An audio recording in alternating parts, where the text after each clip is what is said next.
The wagon train was burning. Evelyn Mercer, 24 years old and soaked in blood that wasn't all hers, stumbled through smoke thick enough to choke on. Behind her, men screamed. Horses shrieked. The Oregon Trail had promised her family a new beginning. Instead, it delivered an ending so brutal she couldn't yet grasp its weight. 3 days later, she collapsed in the dirt outside a stranger's ranch, half dead and wholly alone. The man who found her there would change everything. But first, she had to survive long enough to let him. If you want to know whether love can grow from ashes, whether two broken people can build something worth keeping, stay with me until the end. And when you're done, hit that like button and drop a comment with your city so I can see how far this story travels. The sun was too bright for dying. Evelyn noticed that first, the hard white glare beating down on her face, making her eyelids glow red even when she tried to keep them shut. Her mouth tasted like copper and dust.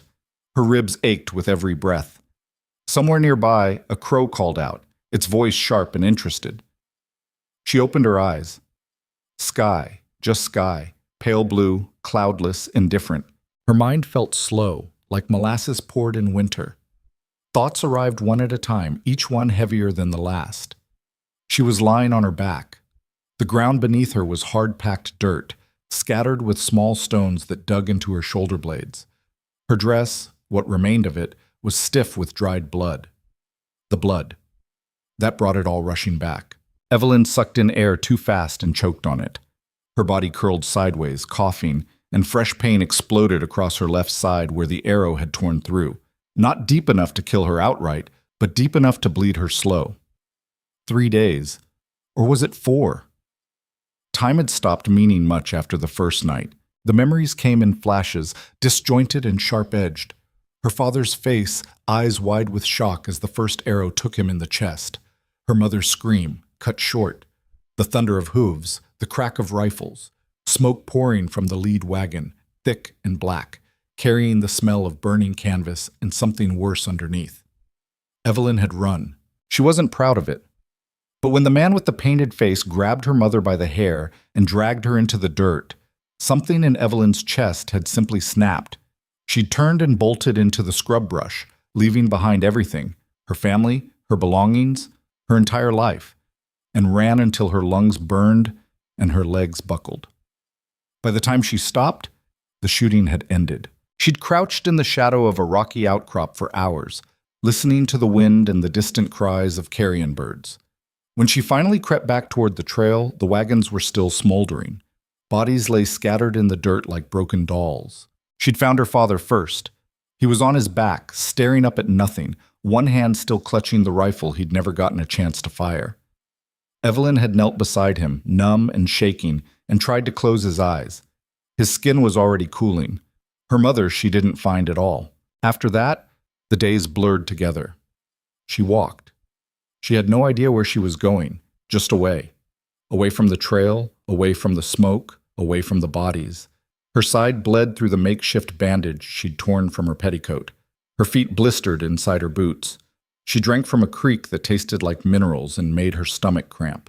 On the second day, or maybe the third, she'd stumbled across a rattlesnake coiled in the shade of a sagebrush. It had watched her with flat, unblinking eyes. She'd watched it back. Neither of them moved. Finally, the snake slithered away.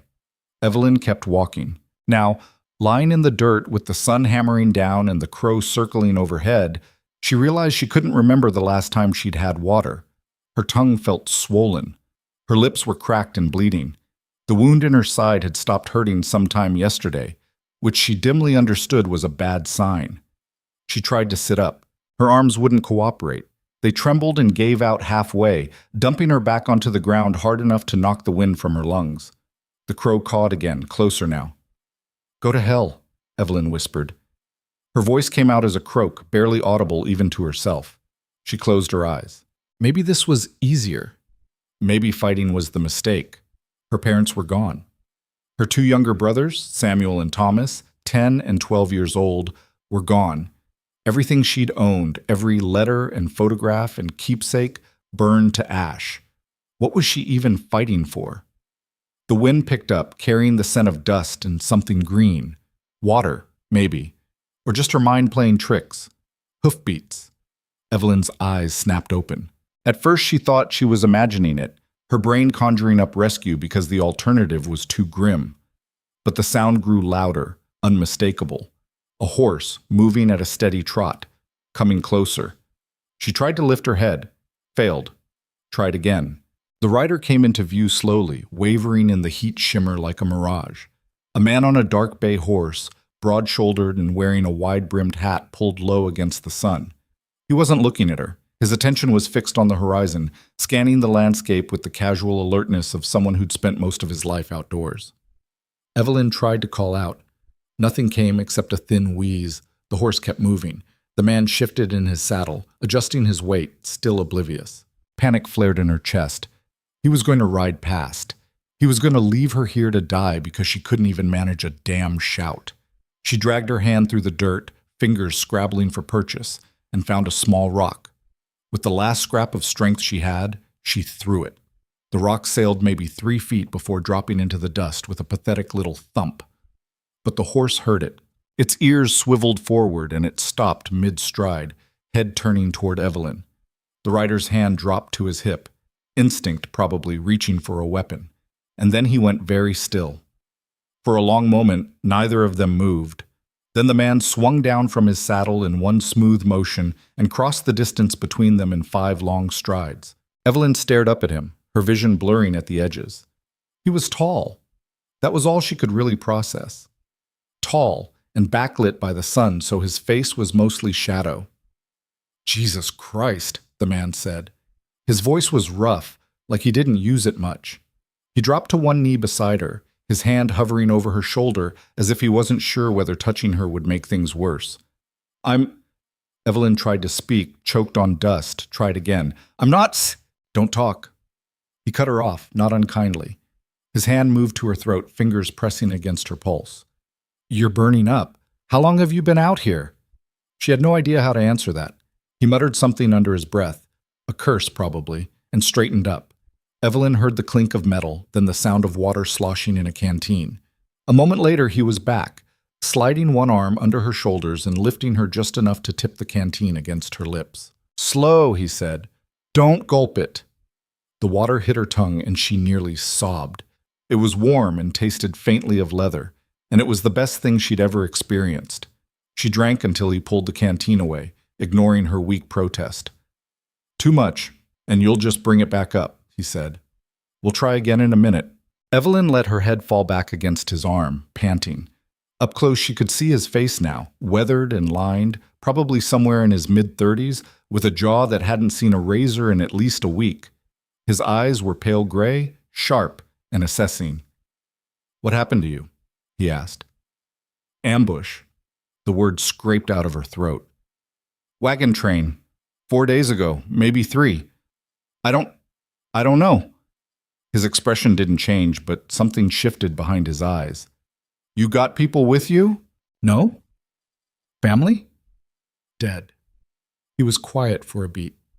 Then he nodded once, like she'd just confirmed something he'd already suspected. "You hurt anywhere besides that side?" She blinked at him. What? You're holding yourself funny. Ribs broken?" "I don't think so." "Arrow went clean through?" "No, it's still—" She tried to gesture, but her hand wouldn't move properly. "Still in." The man's jaw tightened. He leaned back on his heels, studying her with an expression she couldn't quite read. Then he looked up at the sky, at the position of the sun, and seemed to come to a decision. "All right," he said. "Here's how this is going to work. I'm going to pick you up and put you on my horse. It's going to hurt. You're probably going to pass out. That's fine. When you wake up, you'll be at my place and we'll deal with that arrow. Understood?" Evelyn stared at him. "I don't even know your name." "Rowan Hale." He said it like he was checking an item off a list. "I run a ranch about 2 miles west of here. You got a name?" "Evelyn Mercer."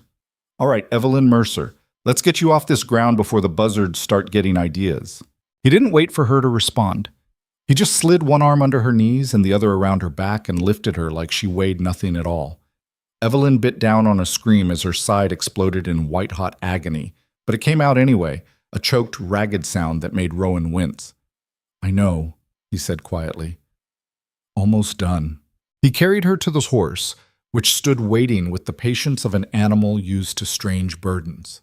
Getting her into the saddle was an awkward, brutal process. Evelyn's vision grayed out twice, and by the time Rowan swung up behind her and pulled her back against his chest, she was shaking so hard her teeth rattled. "Stay with me," Rowan said, close to her ear. "Just a little longer." He nudged the horse into a walk, not a trot, not a canter, just a steady, careful walk that still jarred every bone in Evelyn's body. She tried to focus on breathing, in and out, in and out. The world tilted and swam. "Talk to me," Rowan said. "Where were you headed?" "Oregon." Her voice sounded far away. "My father, he wanted land. Fresh start. Long trip." "Yeah." "You got anyone waiting for you out there?" "No." Another stretch of silence. The horse's hooves crunched against dry earth. Somewhere in the distance, a hawk screamed. "What about you?" Evelyn asked, mostly to keep herself conscious. "You always ride around looking for half-dead women?" She felt more than heard the huff of breath that might have been a laugh. "First time, actually. Usually just find lost cattle." "Lucky me." "We'll see." The ranch appeared on the horizon like a mirage. Low buildings clustered around a central house, corrals, a barn. It wasn't much to look at, just wood and stone hunkered down against the endless sky. But to Evelyn it looked like salvation. Rowan guided the horse right up to the porch and dismounted, then reached up to lift Evelyn down. This time she did pass out. But she woke to lamplight and pain. The pain was immediate and specific. Her side, her head, her entire body protesting the idea of consciousness. The lamplight took longer to make sense of. It flickered against rough wooden walls, casting long shadows. "Easy." The voice came from her left. Evelyn turned her head, slowly, because moving fast seemed like a terrible idea, and found Rowan Hale sitting in a straight-back chair beside the bed. He had his sleeves rolled up to his elbows, and there was blood on his hands. Her blood, she realized distantly. "The arrow's out," he said. "Wasn't as bad as it looked. Missed anything important. I cleaned it best I could and stitched you up. You're going to have a scar, but you'll live." Evelyn stared at him. "You did this yourself?" "Wasn't going to let you bleed out while I rode to town for a doctor." He stood, moving to a wash basin in the corner. "You've been out for about 2 hours. Gave you some whiskey for the pain before I started. That's probably why your head feels like it's been kicked by a mule." She tried to sit up. Her body informed her, in no uncertain terms, that this was a mistake. Rowan was back at her side in an instant, one hand on her shoulder holding her down. "Don't." "I need to—" "You need to lie still and let yourself heal. Everything else can wait." Evelyn's throat tightened. She didn't cry, couldn't afford to, not now, but it was a near thing. "I don't even know you."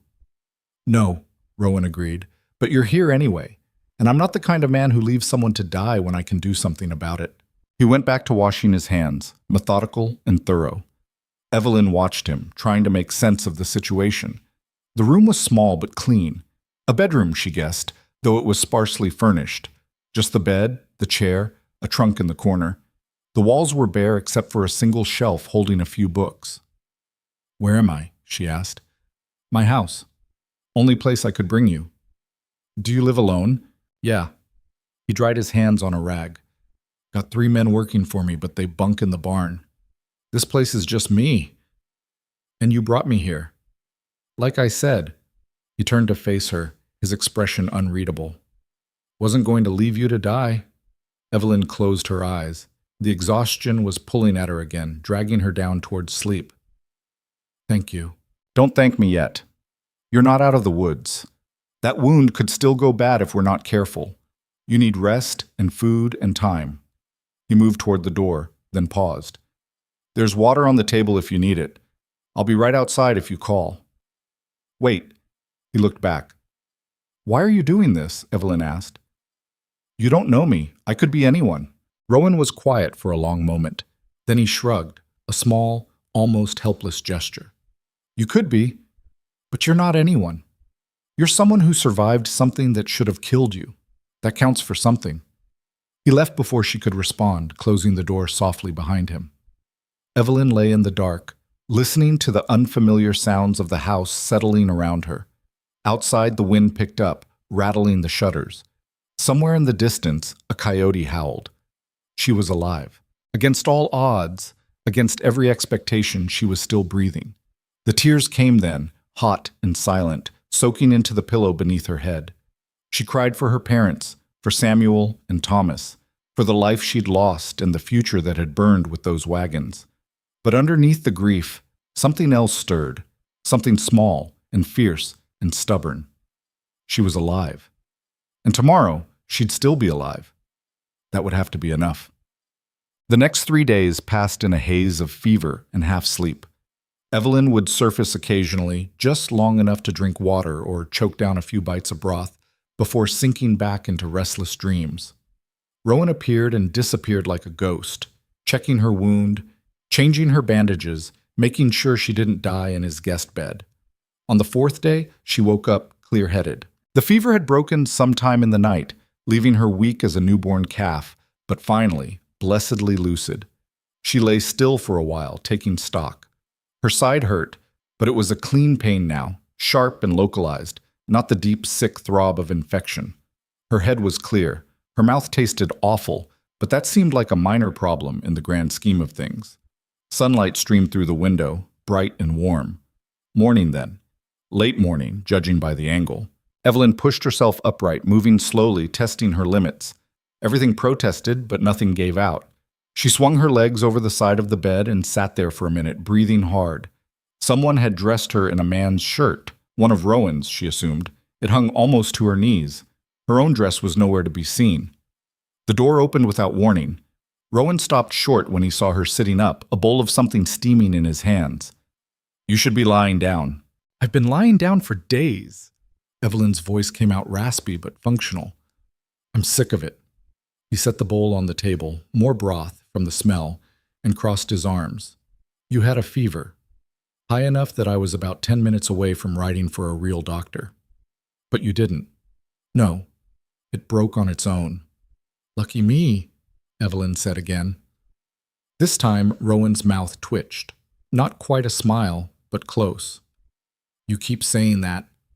It keeps being true." He pulled the chair over and sat, watching her with those sharp gray eyes. "How do you feel?" "Like I got shot, stabbed, and dragged through hell backwards, but better than yesterday." "That's something." He gestured at the bowl. "Think you can manage real food? I've got eggs, bread, nothing fancy, but it's more than broth." Evelyn's stomach growled, answering for her. Rowan's eyebrows went up. "I'll take that as a yes," he said, and left to retrieve breakfast. While he was gone, Evelyn took the opportunity to explore. She made it as far as the window before her legs informed her that standing was still a work in progress. She leaned against the sill, looking out at the ranch. It was bigger than she'd thought. The main house sat on a slight rise, giving a view down to the barn, the corrals, and what looked like a bunkhouse. Beyond that, the land stretched out in rolling waves of brown grass and scrub, broken up by the occasional stand of cottonwoods. Mountains rose in the distance, their peaks still dusted with snow. It was harsh country, beautiful in a raw, unforgiving way. Rowan returned with a plate piled with scrambled eggs, thick slices of bread, and what looked like bacon. He set it on the table and pointed at the chair. "Sit before you fall over." Evelyn obeyed, more because her legs were shaking than because she appreciated being bossed around. But when the smell of the food hit her, she stopped caring about pride and just ate. It was good. Better than good. The eggs were cooked properly. Not too dry, not too runny, and the bacon was crisp. She demolished half the plate before remembering to slow down. Rowan watched her without comment, his expression unreadable. "When's the last time you cooked for someone?" Evelyn asked between bites. "Long time." "You're not bad at it." "High praise," he said dryly. "I'm serious, this is good." He shrugged, uncomfortable with the compliment. "It's just eggs." They sat in silence for a while, Evelyn eating and Rowan pretending not to watch her. Finally, she set down her fork and looked at him directly. "I need to pay you back," she said. Rowan frowned. "For what?" "For this. For saving my life. For the food and the bed and the everything. I don't have money, but I can work. I'm strong. Or I will be Once I'm healed, I can cook, clean, mend clothes. Whatever you need. You don't owe me anything. Yes, I do. No, Rowan said firmly. You don't. You were hurt and I helped. That's not a debt. Evelyn's jaw tightened. I'm not a charity case. Didn't say you were. Then let me work. You can barely stand. I'll get stronger. Rowan leaned back in his chair, studying her. Something shifted in his expression, not quite approval, but close. You always this stubborn? Yes. Figures. He was quiet for a beat, then sighed. All right, you want to work? Fine. But not until you're healed. I'm not having you tear those stitches and bleed all over my kitchen. How long? 2 weeks, maybe 3. That's too long. That's how long it takes. His tone left no room for argument. You push yourself too hard, you'll end up right back in that bed with an infection, and next time you might not be so lucky. Evelyn wanted to argue, but she was also exhausted from the short trip to the window, and her side was starting to throb again. She slumped back in her chair, defeated. Fine, she muttered. 2 weeks. 3. We'll see. Rowan stood, collecting the empty plate. Get some more rest. I'll check your bandage later. He was halfway to the door when Evelyn spoke again. Rowan? He paused, looking back. Thank you, she said quietly.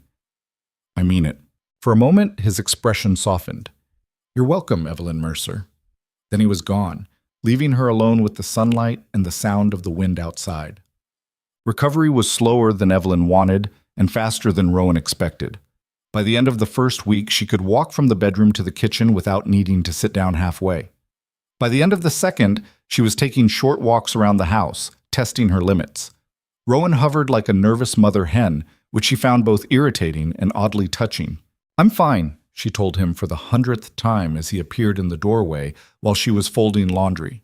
Slowly, because bending still pulled at her stitches, but she'd be damned if she'd sit idle for another day. You're supposed to be resting. I've been resting for 2 weeks. I'm going to lose my mind if I rest anymore. Rowan opened his mouth, probably to argue, then seemed to think better of it. At least sit down while you do that. I am sitting down. You were standing a minute ago. And now I'm sitting, see? Problem solved. He muttered something under his breath and disappeared back outside, leaving Evelyn to her work. She smiled despite herself. The house, she'd discovered, was in desperate need of a woman's touch. Or anyone's touch, really. Rowan kept it clean enough. There wasn't dirt or mess, but it was spare to the point of being barren. No curtains, no rugs, no decorations of any kind. Just functional furniture and empty walls. It made sense, she supposed. A man living alone had no use for pretty things. But it made the place feel cold, temporary. Like Rowan was camping in his own house instead of living there. Evelyn finished the laundry and moved on to the kitchen, taking inventory. The supplies were basic but well stocked. Flour, beans, salt pork, coffee. A jar of preserves that looked homemade. She opened it, sniffed, and decided whoever made it knew what they were doing. Dinner, she decided. She'd make dinner. Not anything elaborate. Her side still complained if she moved wrong, but something better than the simple meals Rowan had been putting together. Something that would fill the house with good smells and maybe make it feel a little less like a way station. She was elbow deep in bread dough when Rowan came back inside, dusty and tired. He stopped when he saw her, his expression cycling through surprise, concern, and resignation. Thought you were folding laundry, he said. I was. Now I'm making dinner. Evelyn, don't start. I'm being careful. You're kneading bread. Very carefully. He looked like he wanted to argue, but didn't have the energy. Instead, he just sighed and went to wash up. By the time the sun set, the table was set with fresh bread, stew thick with vegetables and salt pork, and the last of the preserves. It wasn't fancy, but it was real food. The kind that stuck to your ribs and made you feel like you'd eaten something that mattered. Rowan ate in silence, which seemed to be his default setting. Evelyn watched him, trying to read his reaction. Finally, he set down his spoon and looked at her. This is good. Thank you. Better than good, actually. Where'd you learn to cook like this? My mother. The words came out before Evelyn could stop them, and for a moment the grief rose up sharp enough to steal her breath. She forced it down. She believed everyone should know how to feed themselves properly, said it was the difference between surviving and living. Rowan nodded slowly. She was right. They finished the meal in comfortable quiet. When Evelyn stood to clear the plates, Rowan was faster. "I've got it," he said. I know you can, but you've been on your feet all day and you look about 2 minutes from falling over, so sit." This time Evelyn didn't argue. She was tired, bone tired, the kind that settled into your muscles and made everything feel heavy. She watched Rowan wash the dishes with the same methodical efficiency he applied to everything else. "Can I ask you something?" she said. "Go ahead." "Why do you live alone out here? No wife, no family?" His hand stilled in the wash basin. For a moment she thought he wasn't going to answer. Then he shrugged, not looking at her. "Never found anyone who wanted to build a life in the middle of nowhere," he said. "Most women take one look at this place and decide they'd rather be anywhere else. Can't say I blame them." "It's not so bad. It's harsh, lonely, hard work every day just to keep from losing ground." He dried his hands, his expression distant. "Most people want something easier." "Easier isn't always better." Rowan glanced at her, something flickering in his eyes. "No, I suppose it's not." Evelyn stood, moving slowly, and crossed to the window. Outside, the last light was fading from the sky, turning everything purple and gold. The land stretched out endlessly, wild and untamed. "I think I understand why you stay," she said quietly. "Yeah? Yeah, there's something honest about it. You know exactly what you're up against out here. No pretense, no false promises." She touched the glass, her reflection ghostly in the gathering dark. Back east, everything was wrapped up in manners and expectations. You had to be a certain way, act a certain way. Out here, she trailed off, searching for words. "Out here you just have to survive," Rowan finished. "Exactly." He came to stand beside her, not quite close enough to touch, but close enough that she could feel his presence. They stood like that for a while, watching the night settle over the land. "You can stay," Rowan said eventually. "As long as you need. No rush." Evelyn looked at him. "That's not fair to you." "I'll be the judge of what's fair to me. People will talk." "People always talk. Doesn't mean I have to listen." "Rowan, Evelyn." He turned to face her fully. "You lost everything. Your family, your belongings, your future. You nearly died. The least I can do is give you time to figure out what comes next. So stay. Work if it makes you feel better about it, but stay." Her throat tightened. "Why?" "Because you shouldn't be alone right now, and because—" He hesitated, seeming to struggle with the words. "Because this house could use someone in it besides me." It wasn't a declaration, wasn't even close. But coming from a man like Rowan Hale, quiet, self-contained, clearly unused to opening up, it felt like more than enough. "All right," Evelyn said softly. "I'll stay. For now." Rowan nodded, something easing in his shoulders. "Good." That night, lying in bed with her side aching and her thoughts churning, Evelyn stared at the ceiling and tried to make sense of her life. A month ago, she'd been on a wagon train with her family, heading toward a future her father had been so certain about. Now her family was gone, that future was ashes, and she was living in a stranger's house in the middle of the frontier. She should have been terrified, or lost, or drowning in grief so deep it pulled her under. Instead, lying there in the dark with the sound of the wind outside, she felt something she hadn't expected. Purpose. Small. Fragile. Uncertain. But there. Tomorrow she'd wake up and she'd be stronger. She'd work. She'd help. She'd make herself useful to the man who'd saved her life for no reason except that he could. And maybe, just maybe, she'd start building something new from the ruins of everything she'd lost.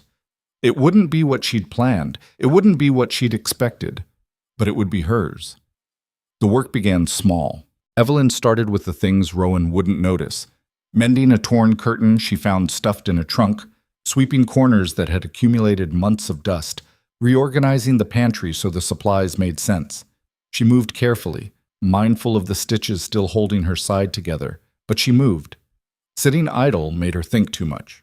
And thinking led her back to the wagons, to the smoke, to her mother's scream cutting off mid-breath. Work kept the memories at bay. By the third week, she'd graduated to bigger tasks. The garden behind the house was a disaster. Overgrown with weeds, the fence half collapsed. Whatever vegetables had once grown there long since gone to seed. Evelyn stood at the edge of it one morning, hands on her hips, surveying the damage. "That's been dead for 2 years," Rowan said behind her. She didn't turn around. "Doesn't have to stay that way. Ground's hard. You'd have to turn the whole thing over, pull the weeds, rebuild the fence. That's weeks of work." "Then I'd better get started." She felt more than saw his hesitation. "Your side is healing fine. I'm not going to tear anything." Evelyn finally looked at him. "I need to do this, Rowan. I need to build something instead of just existing." He studied her for a long moment, then nodded slowly. "All right. There's tools in the barn. And if you're serious about this, I'll have one of the men bring up some manure to work into the soil." "I'm serious." "I can see that." He turned to go, then paused. "Don't overdo it." "Yes, Mother." The corner of his mouth twitched. "Smart mouth's going to get you in trouble one of these days." "I'll take my chances." The garden became Evelyn's project. She spent her mornings there, turning soil until her hands blistered, pulling weeds that had roots like iron cables, rebuilding the fence one post at a time. It was backbreaking work, and more than once she had to stop and sit in the dirt, breathing through the ache in her side. But slowly, impossibly, the garden came back to life. She planted what she could salvage from Rowan's meager supplies: beans, squash, a few precious tomato seeds she found in a jar. The ranch hands, curious about the woman who'd appeared out of nowhere, started leaving things by the fence. A packet of carrot seeds, a cutting from someone's herb garden, a bucket of good soil from down by the creek. Evelyn never saw who left them, but she used everything. The men themselves kept their distance, which suited her fine. She'd catch glimpses of them working, mending fences, moving cattle, shoeing horses, but they never approached the house. Rowan's doing, she suspected, giving her space to heal without the pressure of strangers watching. She appreciated it more than she could say. One afternoon, about a month after she'd arrived, Evelyn was wrestling with a particularly stubborn fence post when she heard horses approaching. She straightened, wiping sweat from her forehead, and watched 3 riders come up the path to the house. They weren't Rowan's men. She knew that immediately from the way they sat their horses, too straight, too formal. Townfolk, probably. The lead rider was a woman in her 50s, dressed in a traveling suit that must have cost more than Evelyn's entire family had owned. The 2 men with her looked uncomfortable, like they'd rather be anywhere else. Evelyn set down her tools and walked toward them, suddenly aware of how she must look. Dirty, sweating, dressed in men's clothes with her hair tied back in a crude braid. The woman's eyes swept over her, taking in every detail. Her expression didn't change, but something cold settled into her gaze. "You must be the girl," she said. Not a greeting. Not even a question. Just a statement, flat and assessing. Evelyn lifted her chin. "My name is Evelyn Mercer. Mrs. Cordelia Hayes." The woman didn't dismount. "I own the mercantile in town. These are my sons, Daniel and Joseph." The sons nodded awkwardly. Evelyn nodded back. "What can I do for you, Mrs. Hayes?" "I came to see for myself if the rumors were true." Cordelia's gaze flickered past Evelyn to the house. "That Rowan Hale has taken in a woman, an unmarried woman, to live here with him, alone." The air seemed to crystallize. Evelyn's hands curled into fists at her sides. "Mr. Hale saved my life. I was dying. He brought me here and cared for me. That's all." "Is it?" Cordelia's eyebrows rose delicately. "Because from where I'm standing, it looks like you've made yourself quite comfortable. Working his garden, living in his house, playing at being mistress of the ranch. I'm paying him back for his kindness by ruining his reputation." Cordelia cut her off smoothly. "Do you have any idea what people are saying in town? About him? About you?" "I don't care what people say." "Well, you should, because Mr. Hale is a respected man in this territory. He built this ranch from nothing. He employs good men, pays his debts, keeps his word. And now, because of you, people are questioning his judgment, his character." Each word landed like a slap. Evelyn felt her face flush hot, then cold. "That's not fair," she said, hating how small her voice sounded. "Fair?" Cordelia leaned forward in her saddle. "You want to talk about fair? It's not fair that a young woman with no family, no prospects, and apparently no shame has attached herself to a decent man and dragged his name through the mud. If you had any decency at all, you'd leave, today. Mother, one of the sons started. Quiet, Joseph. Cordelia didn't take her eyes off Evelyn. I'm giving you good advice, girl. Take it. Pack your things and go. There's a wagon heading east in 2 days. I'll pay your passage. It's more than you deserve, but I won't have Rowan Hale's life ruined because he made the mistake of being kind to a stranger. Evelyn's throat had gone tight. She wanted to argue, to defend herself, but the words wouldn't come. Because underneath the anger, underneath the humiliation, a terrible voice whispered that maybe Cordelia Hayes was right. She had ruined his reputation. She was living here unmarried, unchaperoned, working his land like she had any right to it. People would talk. We're talking, obviously. And Rowan, who'd saved her life, who'd asked nothing in return, would pay the price for her survival. I'll think about it, Evelyn managed. Cordelia smiled. It didn't reach her eyes. See that you do? She wheeled her horse around and left, her sons trailing behind her. Evelyn stood in the yard, trembling until the sound of hoofbeats faded into nothing. Then she went into the house and sat at the kitchen table, staring at her blistered hands. She was still sitting there when Rowan came in an hour later, dusty and tired. He took one look at her face and stopped. What happened? Mrs. Hayes came by. His expression darkened. What did she say? The truth. Evelyn's voice came out flat. That I'm ruining your reputation, that people in town are talking, that I should leave. Rowan was quiet for a beat. Then he pulled out a chair and sat down across from her. And what did you tell her? That I'd think about it. Are you? Thinking about it? Thinking about... Evelyn looked up at him. His face was impossible to read. Aren't you? She's right, Rowan.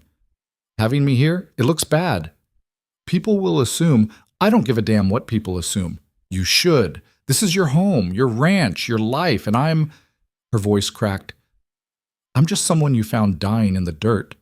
I have no right to cost you your reputation. Rowan leaned back in his chair, studying her. You done? What? Are you done deciding what I should care about? Evelyn blinked at him. Because here's the thing, Rowan continued, his tone measured but firm. I'm a grown man. I've been taking care of myself for a long time. I knew exactly what I was doing when I brought you here. Knew people would talk. Knew Cordelia Hayes would probably show up eventually with her opinions and her judgments, and I did it anyway. But because you needed help, and because I wasn't going to let you die to protect my reputation with a bunch of people whose opinions I don't value anyway. Evelyn's eyes stung. You don't mean that? The hell I don't. He leaned forward, elbows on the table. You want to know what I think? I think Cordelia Hayes runs that town like it's her personal kingdom, and she doesn't like anything she can't control. I think she saw a chance to exercise some power, and she took it. And I think if you let her run you off, you'll regret it. She said she'd pay my passage east. Do you want to go east? The question hung between them.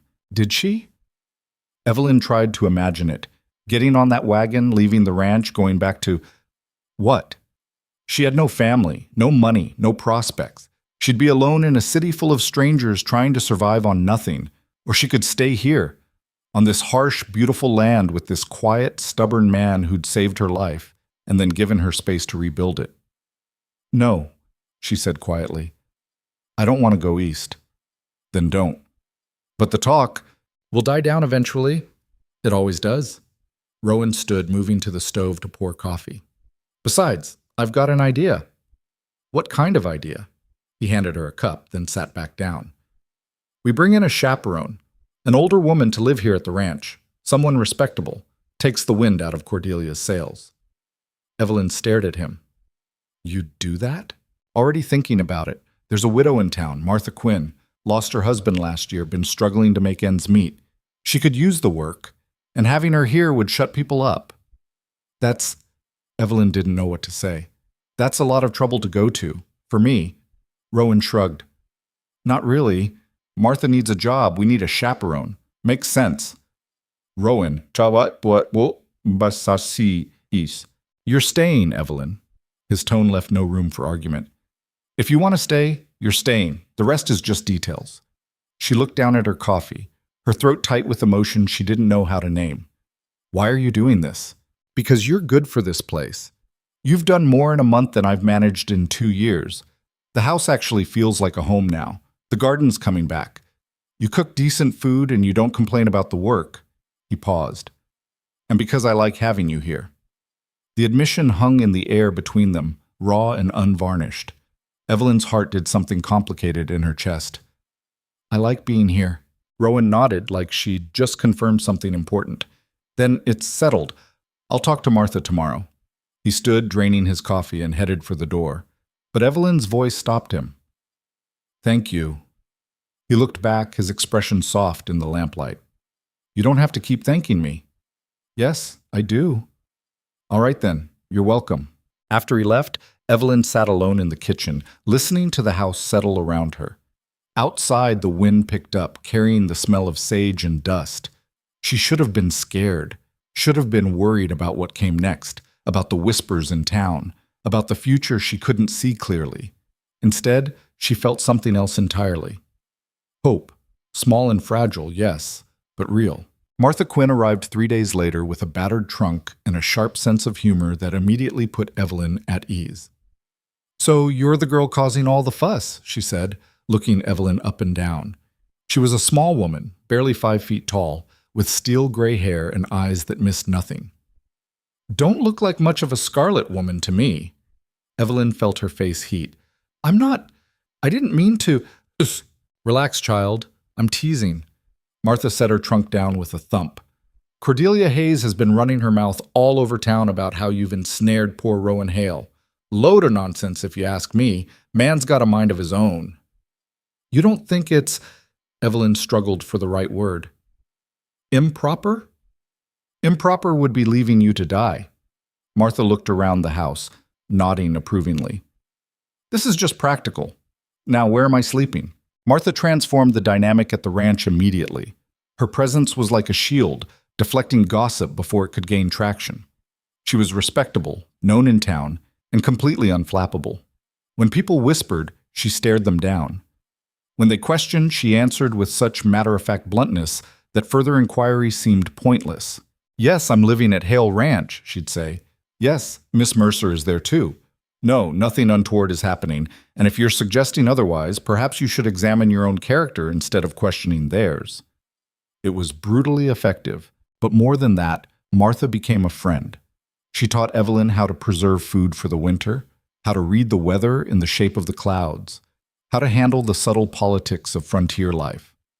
In return, Evelyn helped with the cooking, the cleaning, the endless work that kept a ranch running.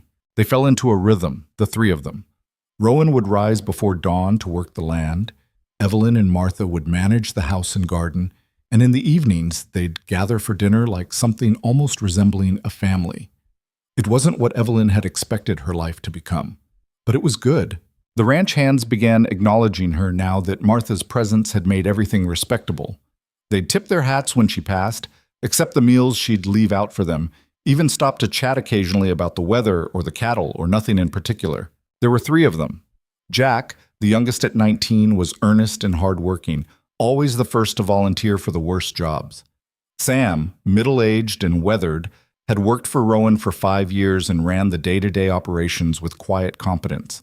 And then there was Cole, older than the rest, with a scar running down his cheek and a past he never talked about. They were good men, loyal to Rowan, respectful to Evelyn and Martha, the kind of workers any ranch would be lucky to have. One afternoon, Evelyn was bringing water out to the men working on a new fence line when she overheard them talking. "Boss seems different lately," Jack was saying. "How so?" Sam asked. "I don't know, less grim, I guess. Like he's got something to look forward to besides work." Cole grunted. "That's what happens when you've got someone to come home to." It's not like that," Jack protested. "Isn't it?" Cole straightened, wiping sweat from his forehead. "Maybe not yet, but a blind man could see which way the wind's blowing." Evelyn stopped walking, standing just out of sight behind a stand of scrub oak. "You think he'll marry her?" Jack asked. "If he's smart." Sam's voice was thoughtful. "She's good for him, good for this place, and she looks at him like a woman looks at a man she's thinking about." Does he look at her the same way? There was a pause, then Cole laughed, low and knowing. Boy, he looks at her like she hung the moon. He just hasn't figured out how to tell her yet. Evelyn's heart hammered against her ribs.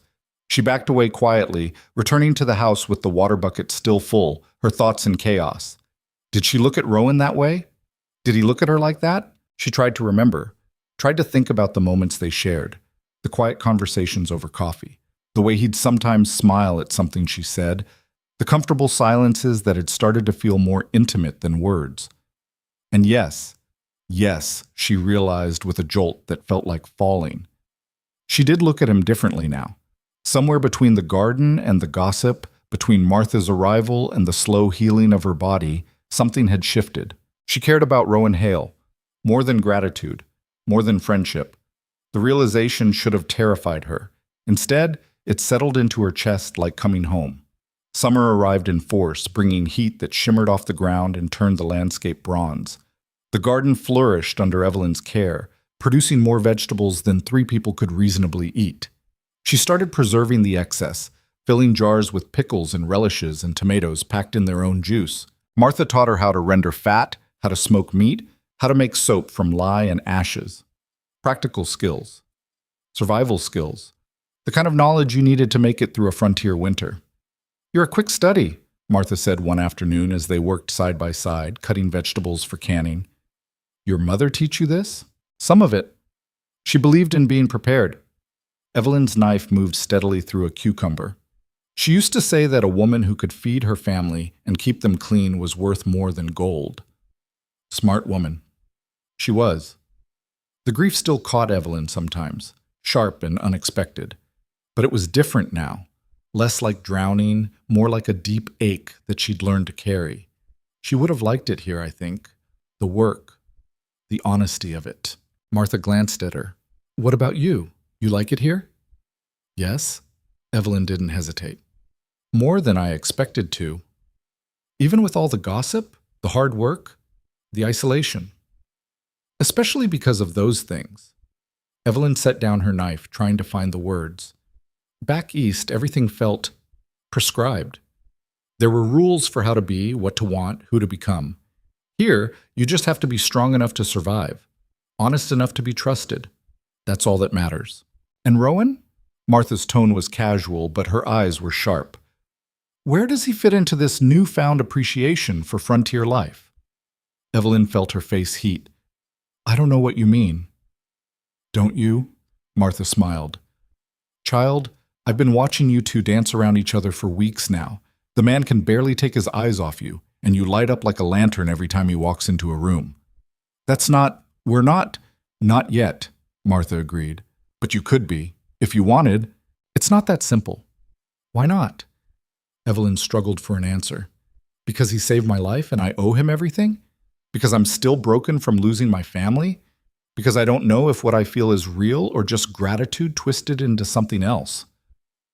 Because I'm scared, she finally admitted. Martha's expression softened. Of what? Of wanting something and losing it again. Of building something just to watch it burn. Evelyn's hands were shaking. She pressed them flat against the table. Everyone I've ever loved is dead. My parents, my brothers, all gone in one day.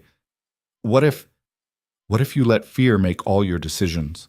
Martha interrupted gently. What if you survive the attack, survive the journey, survive the frontier, only to refuse to live because you're too scared of losing again? The words hit like a slap. You think I'm being a coward, Evelyn said. I think you're being human, but I also think you're using your grief as a shield, and that's not the same as healing. Martha reached across the table and squeezed Evelyn's hand. That man out there? He's not your father or your brothers. He's someone new, something new. And maybe it won't last forever. Maybe nothing does.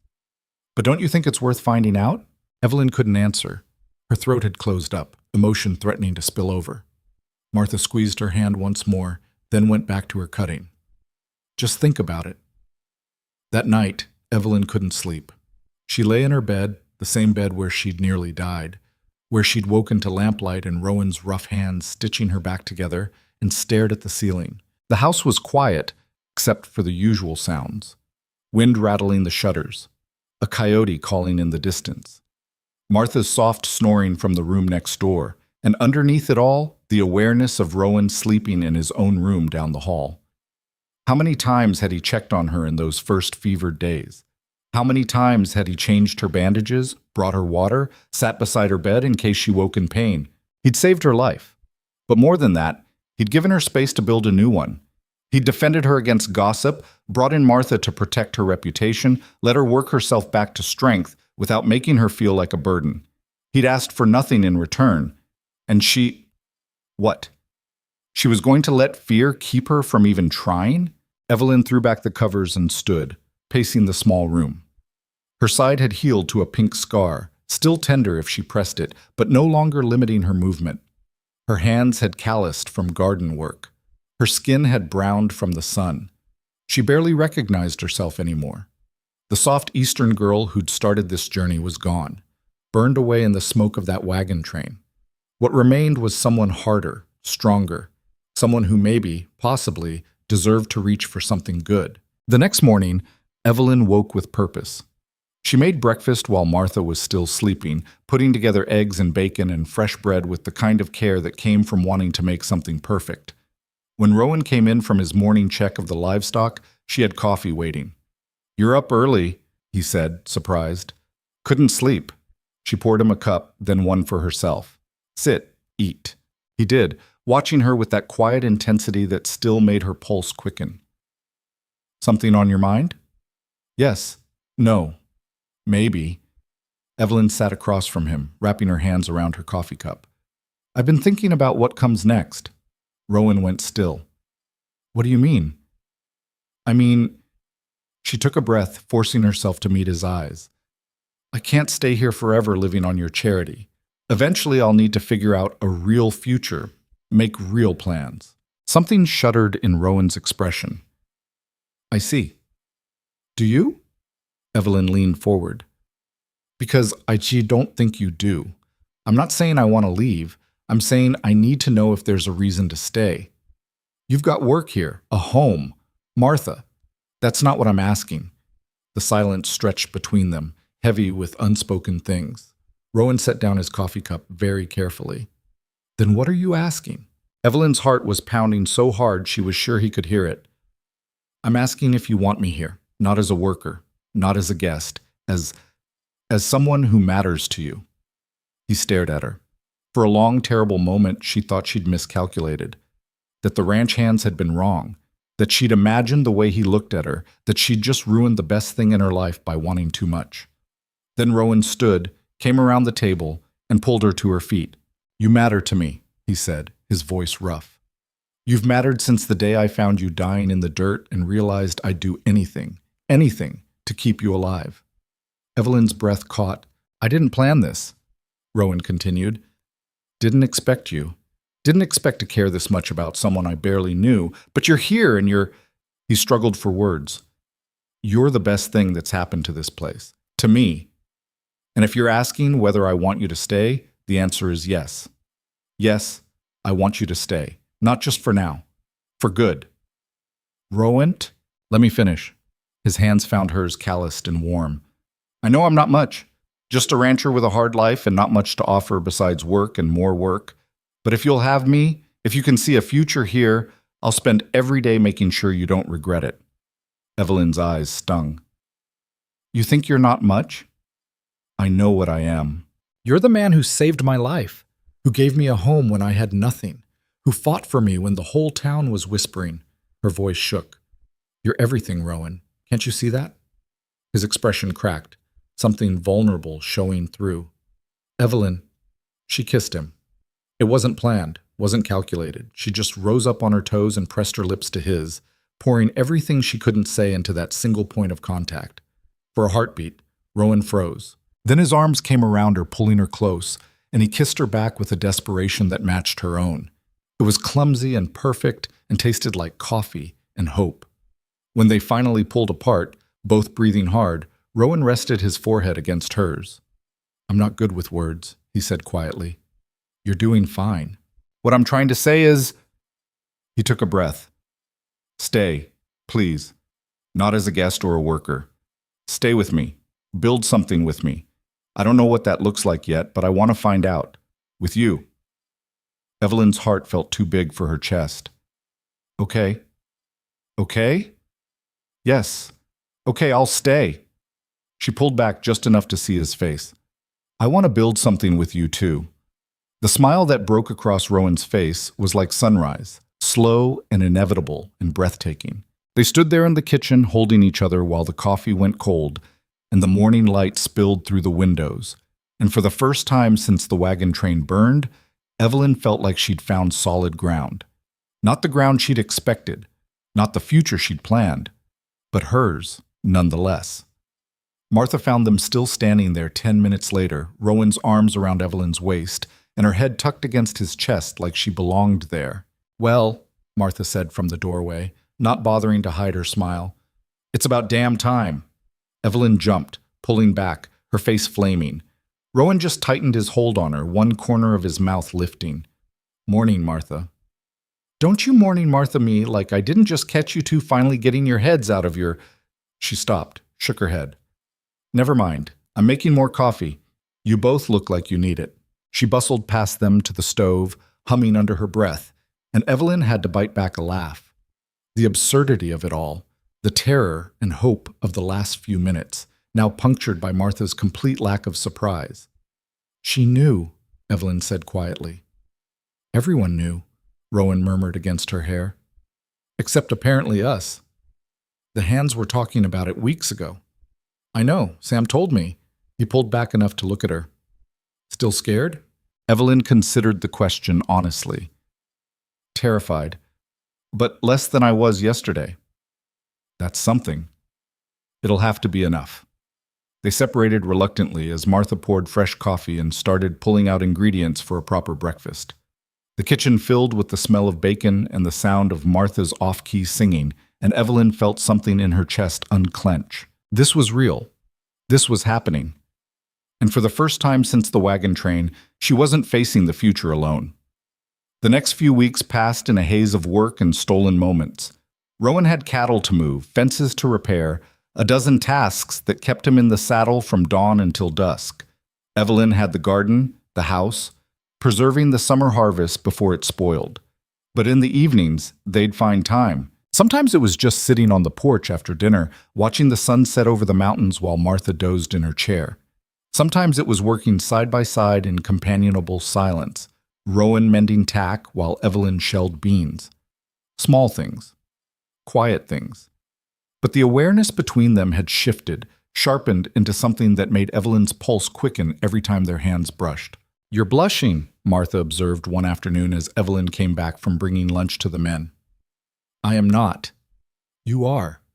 You've been pink as a rose since Rowan smiled at you." Martha didn't look up from her mending. "It's sweet. Also a little nauseating." "Martha!" "What?" "You asked him to teach you to ride, alone, after batting your eyes at him like a doe." "I did not bat my eyes." "You absolutely did, and he looked like someone had hit him over the head with a fence post." Martha bit off her thread with a grin. "Go on. Go learn to ride. Try not to fall off while you're staring at him instead of the horse." Evelyn threw a dish towel at her and escaped outside, her face burning. Rowan was waiting by the corral with a gentle mare named Rosie, already saddled. He looked up as Evelyn approached, and something warm flickered in his eyes. "You sure about this?" he asked. "I can't live on a ranch and not know how to ride." "Fair point," he gestured to the horse. "Rosie's patient. She won't bolt on you." Evelyn eyed the mare dubiously. Rosie looked patient. She also looked very tall from ground level. "How do I get up there?" Rowan showed her how to mount, steadying her with one hand on her waist as she struggled into the saddle.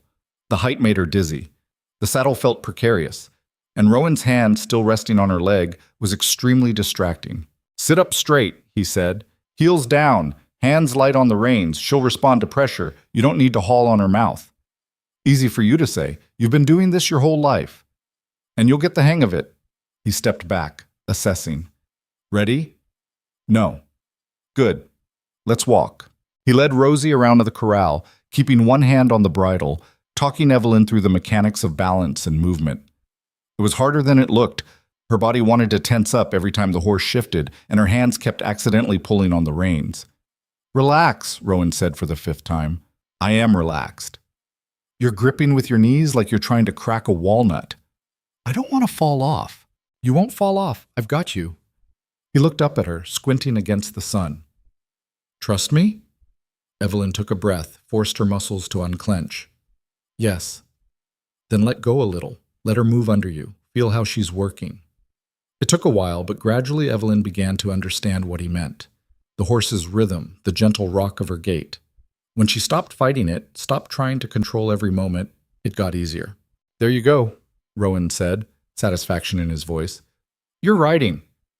Evelyn looked down at him, surprised. "I am, aren't I?" "Told you. Natural." They spent an hour in the corral, Rowan eventually letting Evelyn take the reins herself while he watched from the fence. By the time they finished, her legs were shaking and her back ached, but she'd managed to walk and stop without assistance. "Tomorrow we'll try a trot," Rowan said as he helped her dismount. Evelyn's legs nearly buckled when she hit the ground. Rowan caught her, steadying her against his chest. "Or maybe the day after," he amended, amusement in his voice. "I'm fine." But she didn't step away. "Thank you for teaching me. Thank you for trusting me not to let you get hurt." They stood there, close enough that Evelyn could count the sunlines at the corners of his eyes. Close enough that when he lowered his head, she knew exactly what he intended. The kiss was slower this time, less desperate, a promise instead of a question. Someone cleared their throat loudly. They broke apart to find Cole standing near the barn, very deliberately looking at the sky. "Boss, we've got a situation with the north fence. Cattle got through. Sam sent me to fetch you." Rowan sighed. "How many head?" "Maybe a dozen. They're scattered up in the high country." "All right, tell Sam I'll be there in 5 minutes." He turned back to Evelyn as Cole retreated. "I need to go." "I know." She squeezed his hand. "I'll see you at dinner." "Count on it." He left at a jog, already shifting into work mode, and Evelyn watched him go with a mixture of frustration and affection. This was ranch life. Stolen moments interrupted by broken fences and wandering cattle. She'd have to get used to it. The thought didn't bother her as much as it should have. By mid-August, the whole territory knew about Rowan and Evelyn. Not officially, they hadn't announced anything, hadn't made any formal declarations. But in a place where gossip traveled faster than the mail, people had drawn their own conclusions. Some were supportive. The ranch hands grinned whenever they saw them together. A few of the town women, the ones who remembered what it was like to build a life from nothing, nodded approvingly when Evelyn came to the mercantile. Others were less kind. Cordelia Hayes made a point of turning her back whenever Evelyn entered a room. Her sons, embarrassed by their mother's behavior, would mumble apologies and change the subject. And there were whispers, always whispers, about impropriety and scandal and what kind of woman would attach herself to a bachelor rancher. Evelyn tried not to care. Some days she succeeded better than others. "They'll get over it," Martha said one afternoon as they worked in the garden. "Or they won't. Either way, it's not your problem." "It feels like my problem when Mrs. Hayes looks at me like I'm something she scraped off her boot." Cordelia Hayes has looked at everyone like that since her husband died and left her the biggest mercantile in 3 counties. It's not personal. Martha yanked a weed with more force than necessary. "Well, it's personal in that she can't stand seeing someone else be happy when she's miserable, but it's not about you specifically." "That's supposed to make me feel better?" "It's supposed to make you stop caring what she thinks." Evelyn sat back on her heels, wiping sweat from her forehead. "I'm not sure I know how to do that." "You learn. Same way you learned everything else out here." Martha's expression softened. "You survived an ambush, near death, and rebuilding your entire life from scratch. You can survive Cordelia Hayes' disapproval." Put like that, it seemed almost trivial. That evening, Rowan came in late, tired and dusty from a day spent tracking down the scattered cattle. He washed up at the pump, then came inside to find dinner waiting and Evelyn sitting at the table with an expression he'd learned to recognize as trouble. "What happened?" he asked. "Nothing." "Evelyn?" she sighed. "Went to town today."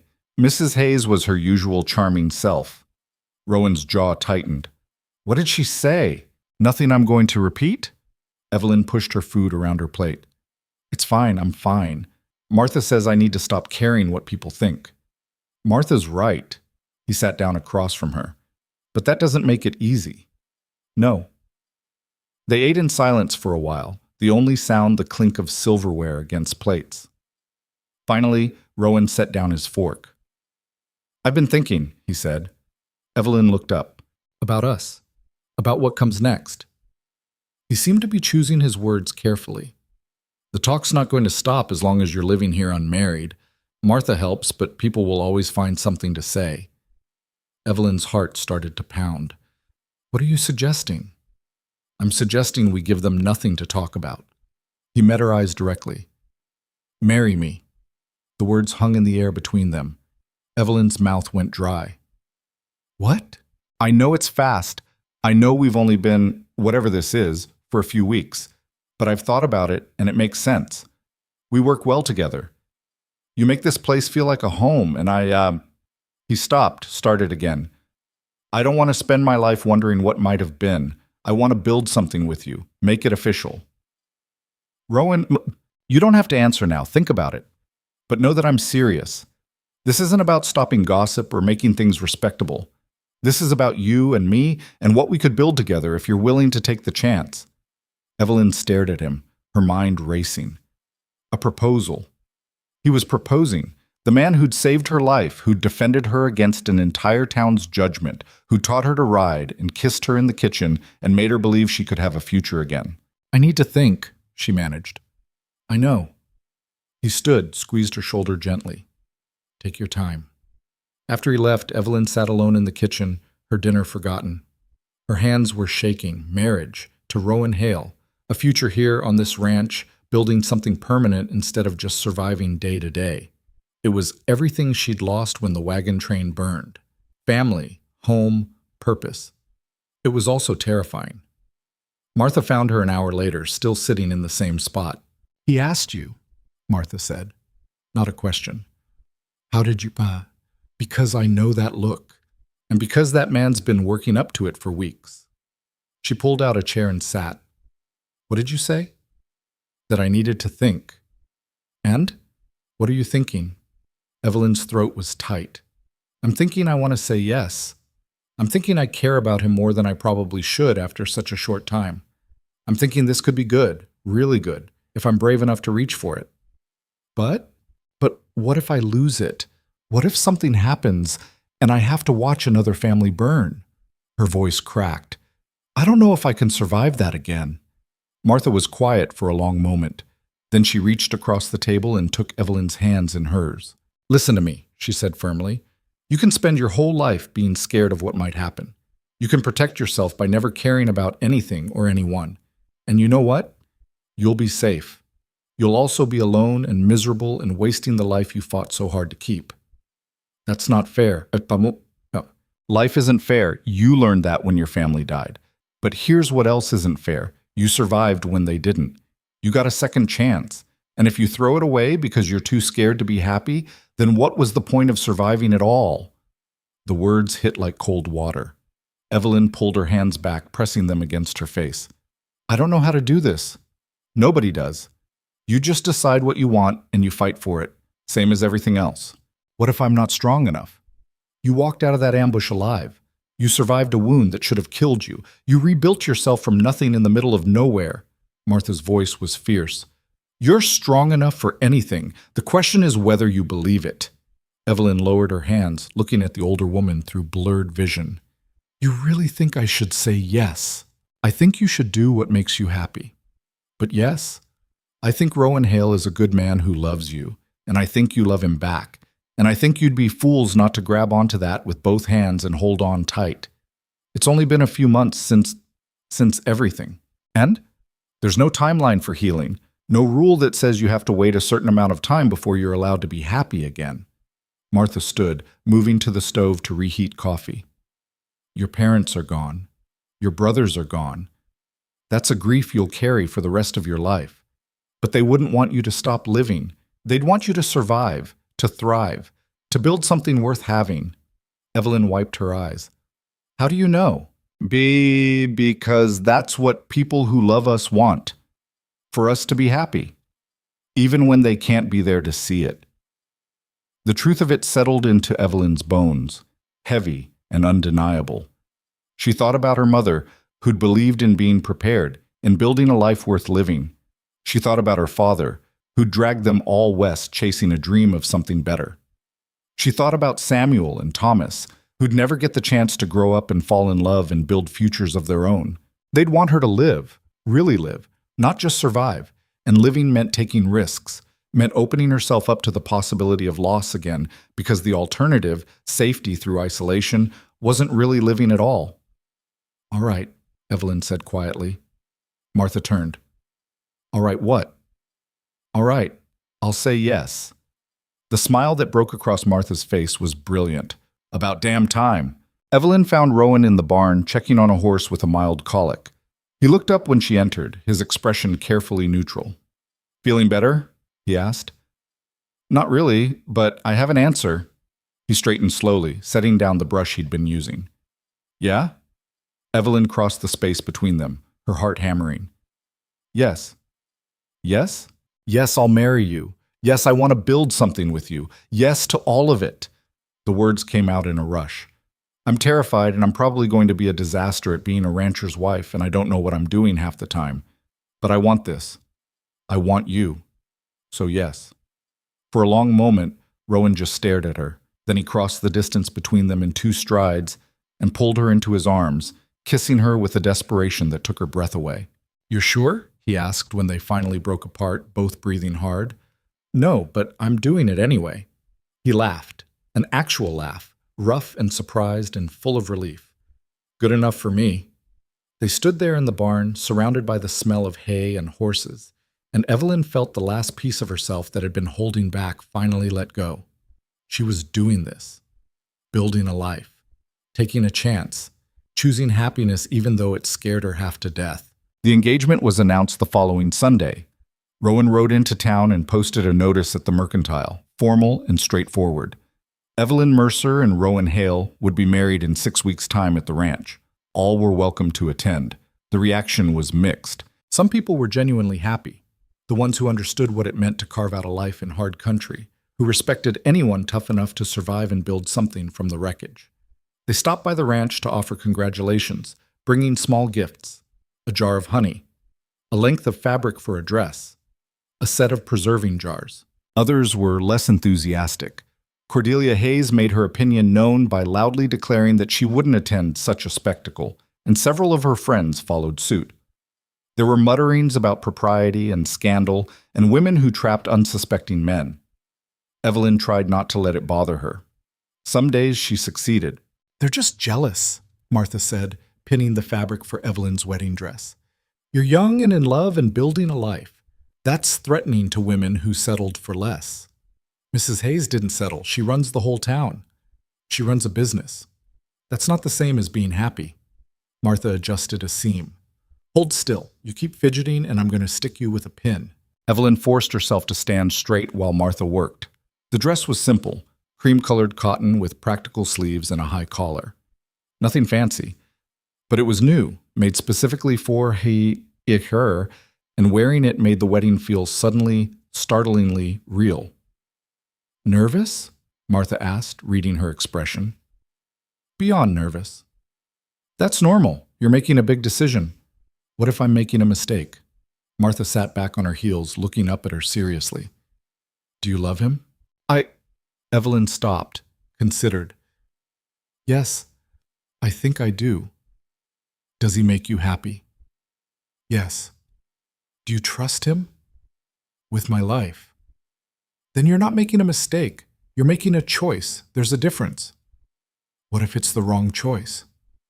"Then you'll deal with it, same as every other hard thing you've faced." Martha stood, brushing off her skirts. "But I don't think it is. I think you two are good for each other. I think you'll build something that lasts." Evelyn wanted to believe her. Most days she did. The weeks before the wedding passed in a blur of preparation. There was so much to do, cleaning the house from top to bottom, preparing food for the guests who would come, making sure the ranch was presentable for what would probably be the biggest gathering it had ever seen. Rowan threw himself into work with single-minded focus, like he was trying to build something perfect before the wedding day arrived. He repaired fences that had been standing crooked for years. He repainted the barn. He even convinced the hands to help him construct a crude platform near the house where the ceremony could take place. "It's too much," Evelyn told him one evening as they surveyed his handiwork. "It's not enough." He wrapped an arm around her waist, pulling her close. "I want this to be special. For you." "It already is. You already are." He kissed the top of her head, and they stood there watching the sun set over the mountains, the future spreading out before them like the endless sky. 3 weeks before the wedding, a writer came from town with news. There'd been an incident. A group of men had attacked a homestead 30 miles south, killed the family, burned the buildings. The territorial marshal was investigating, but so far they had no leads. The news sent a chill through the entire region. "Could be the same group that hit your wagon train," Rowan said quietly that night. Evelyn's hand shook as she set down her coffee cup. "You think?" "I don't know. But the pattern's similar. Quick, brutal, no survivors." His jaw tightened. "I've asked the hands to keep watch. We're not taking chances." "Should we postpone the wedding?" "No." The answer was immediate and firm. "We're not letting fear dictate our lives. We'll be careful, but we're not stopping." Evelyn nodded, trying to ignore the cold fear settling into her stomach. The memories she'd worked so hard to bury were suddenly sharp again. The smoke, the screaming, the blood. That night she woke from a nightmare drenched in sweat, her heart pounding. Rowan was there immediately, pulling her against his chest, murmuring reassurances until the shaking stopped. "I've got you," he said into her hair. "You're safe. Yeah. I won't let anything happen to you." Evelyn wanted to believe him, but she'd believed her father when he said they'd be safe on the trail west. She'd believed the wagon master when he said they were taking precautions. Belief didn't stop bullets. "Talk to me," Rowan said. "What are you thinking?" "That I can't lose you too." The words came out broken. "That if something happened, if they came here, they won't." "You don't know that." "No, but I know I've got 3 good men and enough rifles to hold off an army if I have to. I know this ranch is defensible, and I know I'd die before I let anyone hurt you." He pulled back enough to look at her face. "You hear me? I would die first." "That's not comforting." "It's the truth." His expression was fierce. "You're mine now, Evelyn. Mine to protect. Mine to keep safe. And I don't take that lightly." Something in his intensity broke through her panic. She pressed her face against his shoulder, breathing in the familiar smell of him, leather and horses and sun-warmed skin. "I'm scared," she whispered. "I know. But we're going to be all right. Both of us, together." She wanted to believe him. This time she almost did. The final week before the wedding, the ranch became a hive of activity. The hands cleaned and organized. Martha cooked enough food to feed half the territory. Evelyn finished her dress, practiced her vows, tried not to think about all the ways this could go wrong. And Rowan became increasingly distracted, disappearing for hours at a time with a vague excuse about ranch business. "What's he doing?" Evelyn asked Martha after he rode off for the 3rd time in as many days. "No idea. But he's got that look men get when they're planning something they think is romantic." Martha grinned. "My guess, he's working on a wedding gift. He doesn't need to get me anything. Tell him that. See how far it gets you." 2 days before the wedding, a storm rolled in from the west. Not the usual summer shower, but a real tempest. Wind that bent the trees sideways and rain that came down in sheets. Thunder cracked like rifle fire, and lightning turned the sky white. Evelyn stood at the window, watching the storm rage, and felt a strange sense of kinship with it. All that violence and chaos, and underneath it the promise of something clean, something new. "Beautiful, isn't it?" Rowan came to stand beside her, his shoulder warm against hers. "Terrifying." "That too." He was quiet for a moment.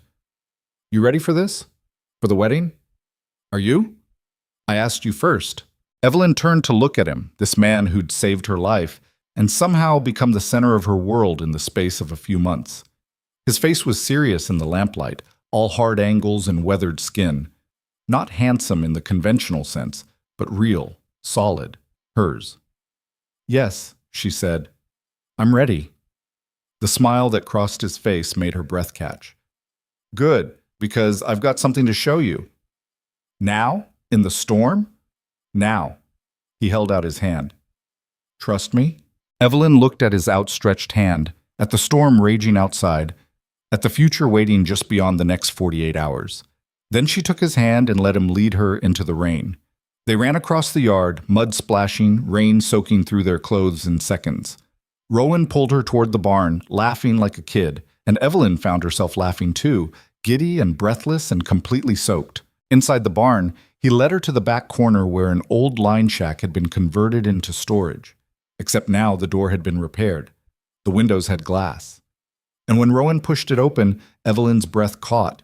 He turned it into a room, small but complete, with a real bed, a desk, curtains on the windows, and, her heart stopped, shelves full of books. "What is this?" she whispered. "Your space." Rowan's voice was uncertain.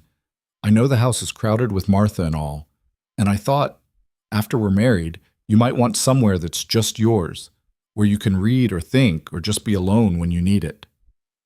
Evelyn moved into the room slowly, touching the desk, the curtains, running her fingers along the spines of the books. Most were old, well-worn. A few looked new. "Where did you get these?" "Bought some, traded for others. Cole's wife, back when he had a wife, was a reader. He gave me a few from her collection." Rowan shifted behind her. "I know it's not much, and maybe it's stupid, but I wanted you to have something that was yours, that you didn't have to share or explain or—" She kissed him. It was sudden and fierce and tasted like rain. Rowan made a surprise sound, then pulled her closer, his hands tangling in her wet hair. "It's perfect," Evelyn said when they finally broke apart. "You're perfect." "I'm really not." "To me you are." They stood there in the tiny room while the storm raged outside, and Evelyn felt something in her chest open up. Something that had been locked tight since the day her family died. Love. Not gratitude, not dependence. Real, terrifying, all-consuming love.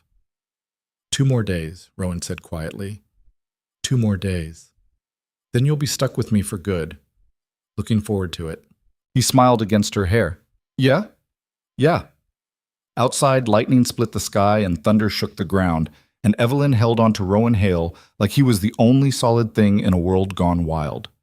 2 more days, and everything would change. She couldn't wait. The morning of the wedding dawned clear and golden, the storm's fury replaced by a sky so blue it hurt to look at. Evelyn woke before sunrise, her stomach a knot of nerves and anticipation. She lay in bed for a while, listening to the house wake around her, Martha moving in the kitchen, the hands starting their morning chores. Somewhere outside, Rowan's voice giving instructions about something. Today. It was happening today. She sat up slowly, pressing a hand to her chest where her heart was doing complicated things. In a few hours, she'd be married. She'd be Evelyn Hale instead of Evelyn Mercer. She'd belong here officially, not just as a guest or a worker or someone Rowan had saved out of pity. The thought should have been comforting. Instead, it made her want to throw up. "You're awake," Martha said from the doorway, carrying a cup of tea. "Figured you might be. Couldn't sleep either before my wedding. Thought I was going to faint right there at the altar." "Did you?" "Almost. But then I looked at Thomas and remembered why I was doing it, and everything settled." She handed Evelyn the tea. "Drink? You'll feel better." Evelyn doubted that, but she drank anyway. The tea was strong and sweet, grounding her a little. "How many people are coming?" she asked. "Last count? About 40? Maybe 50. Martha settled on the edge of the bed. "Half the territory, basically. Everyone wants to see the woman who caught Rowan Hale." "I didn't catch him." "You did, whether you meant to or not." Martha's expression softened. "He's a good man, Evelyn. You know that, right? This isn't a mistake." "I know. I just—" She set down the tea, her hands shaking slightly. "What if I'm not good enough? At being a wife, I mean. What if I mess this up? Then you'll fix it, same as everything else." Martha stood, pulling Evelyn to her feet. "Now come on. We've got a lot to do before noon, and I'll be damned if you're walking down that aisle looking like you just rolled out of bed." The next few hours passed in a blur. Martha helped her bathe, using rainwater from the storm that was still soft and clean. She brushed Evelyn's hair until it shone, then pinned it up in a style that was simple but elegant. The dress went on last, buttoned carefully up the back. When Evelyn finally looked at herself in the small mirror Martha had brought, she barely recognized the woman staring back. The frontier had changed her, tanned her skin, put muscle on her frame, carved away the softness she'd had back east. But the woman in the mirror looked strong, capable, ready. Beautiful, Martha said softly. Absolutely beautiful. Evelyn's throat tightened. I wish my mother could see this. I think she can. Wherever she is. Martha squeezed her shoulder. And I think she'd be proud of the woman you've become. I know I am. The tears came then, hot and fast, and Martha held her while she cried, not from grief this time, but from the overwhelming weight of everything. The loss and the survival and the impossible fact that she was about to marry a man she'd known for less than 6 months, but loved more than she'd thought possible. All right, Martha said eventually, pulling back and dabbing at Evelyn's face with a handkerchief. Enough of that. You'll ruin your face and then Rowan will think I've been torturing you. Evelyn laughed wetly. Can't have that. Exactly. Now, are you ready? Was she? Evelyn took a deep breath, looking at herself one more time. The woman in the mirror looked back steady and sure. Yes, she said. I'm ready. The ceremony was set for noon when the sun would be directly overhead and the worst of the heat hadn't yet arrived. Evelyn waited in the house while the guests gathered outside, her heart pounding so hard she thought everyone must be able to hear it. Through the window she could see people arriving, some on horseback, some in wagons. The ranch hands stood near the platform Rowan had built, looking uncomfortable in their best shirts. Jack kept tugging at his collar. Sam stood with his arms crossed, scanning the crowd like he was watching for threats. Cole had actually shaved, which made his scar stand out even more. And Rowan? Evelyn's breath caught. He stood near the platform in a dark suit she'd never seen before, probably borrowed or bought special for today. His hair was neatly combed for once, though the wind was already messing it up. He looked nervous, which was oddly comforting. At least she wasn't the only one. Almost time, Martha said, appearing beside her. You sure about this? Last chance to run. I'm not running. Good. Because he'd probably chase you down anyway. Martha handed her a small bouquet, wildflowers from the garden, tied with a ribbon. Come on, let's get you married. They walked out together, Martha's hand steady on Evelyn's arm. The crowd turned to watch, and Evelyn felt the weight of their stares. Some were curious, some skeptical, a few outright hostile. She spotted Cordelia Hayes near the back, her expression sour. But then she saw Rowan, and everything else fell away. He was looking at her like she'd hung the moon and stars, like she was the only person in the entire territory, like he couldn't quite believe she was real and walking toward him. Evelyn's feet carried her forward without conscious thought, closing the distance between them step by step until she was standing right in front of him, close enough to see the emotion in his eyes. Hi, she whispered. Hi yourself. His voice was rough. You look... I don't have words. You're beautiful. You clean up pretty well, too. He smiled at that, some of the tension leaving his shoulders. Then the circuit preacher cleared his throat, and they both turned to face him. The ceremony was simple. The preacher spoke about commitment and partnership, about building a life together in hard country. He asked if they came freely to this union, if they would honor each other through whatever came. Evelyn's voice was steady when she said, I will. Rowan's was firm. I will. Then by the authority granted to me, I pronounce you husband and wife. The preacher closed his book. You may kiss your bride. Rowan didn't hesitate. He pulled Evelyn close and kissed her thoroughly, not caring that 40 people were watching. Someone in the crowd whistled. Someone else laughed. Evelyn didn't care. She kissed him back, pouring everything she felt into it, gratitude and love and hope and fear all tangled together. When they finally broke apart, both breathless, the crowd erupted in applause. Ladies and gentlemen, the preacher announced, I present to you Mr. and Mrs. Rowan Hale. Mrs. Rowan Hale. The name settled over Evelyn like a blanket, warm and protective. She was married. She had a husband. She had a home. She had a future. The celebration that followed was loud and chaotic, and exactly what Evelyn needed to stop overthinking everything. Tables had been set up near the house, piled high with food that Martha and several town women had spent days preparing.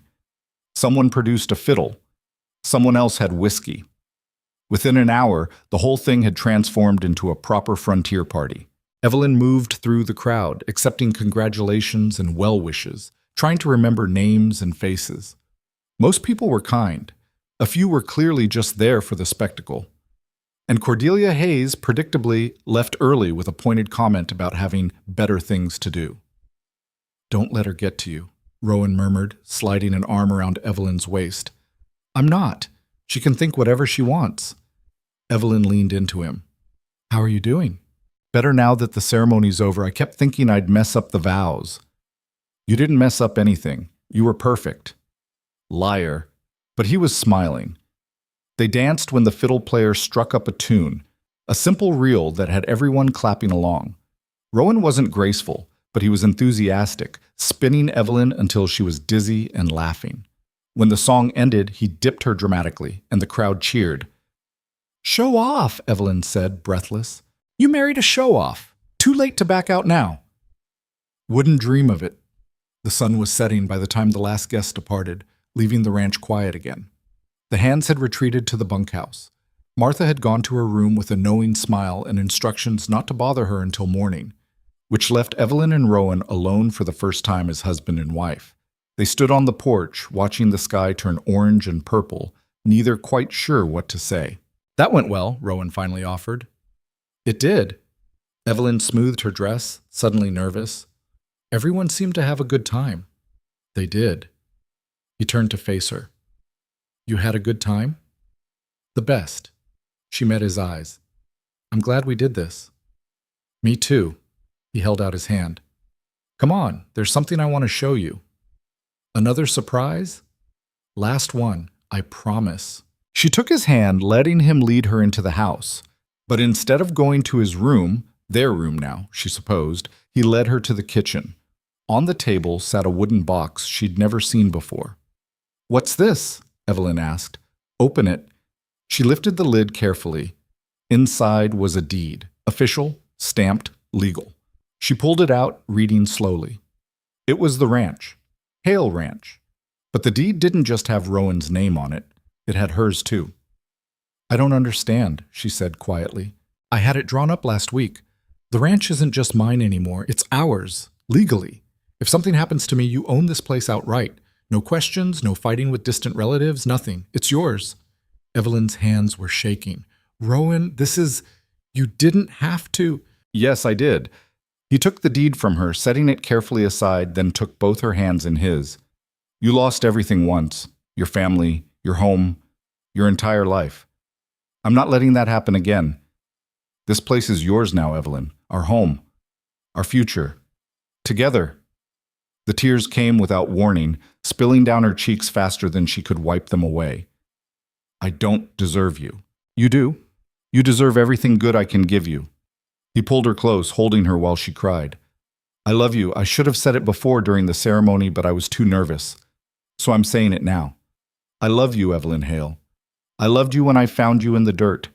I loved you when you started fixing up this place like you belonged here.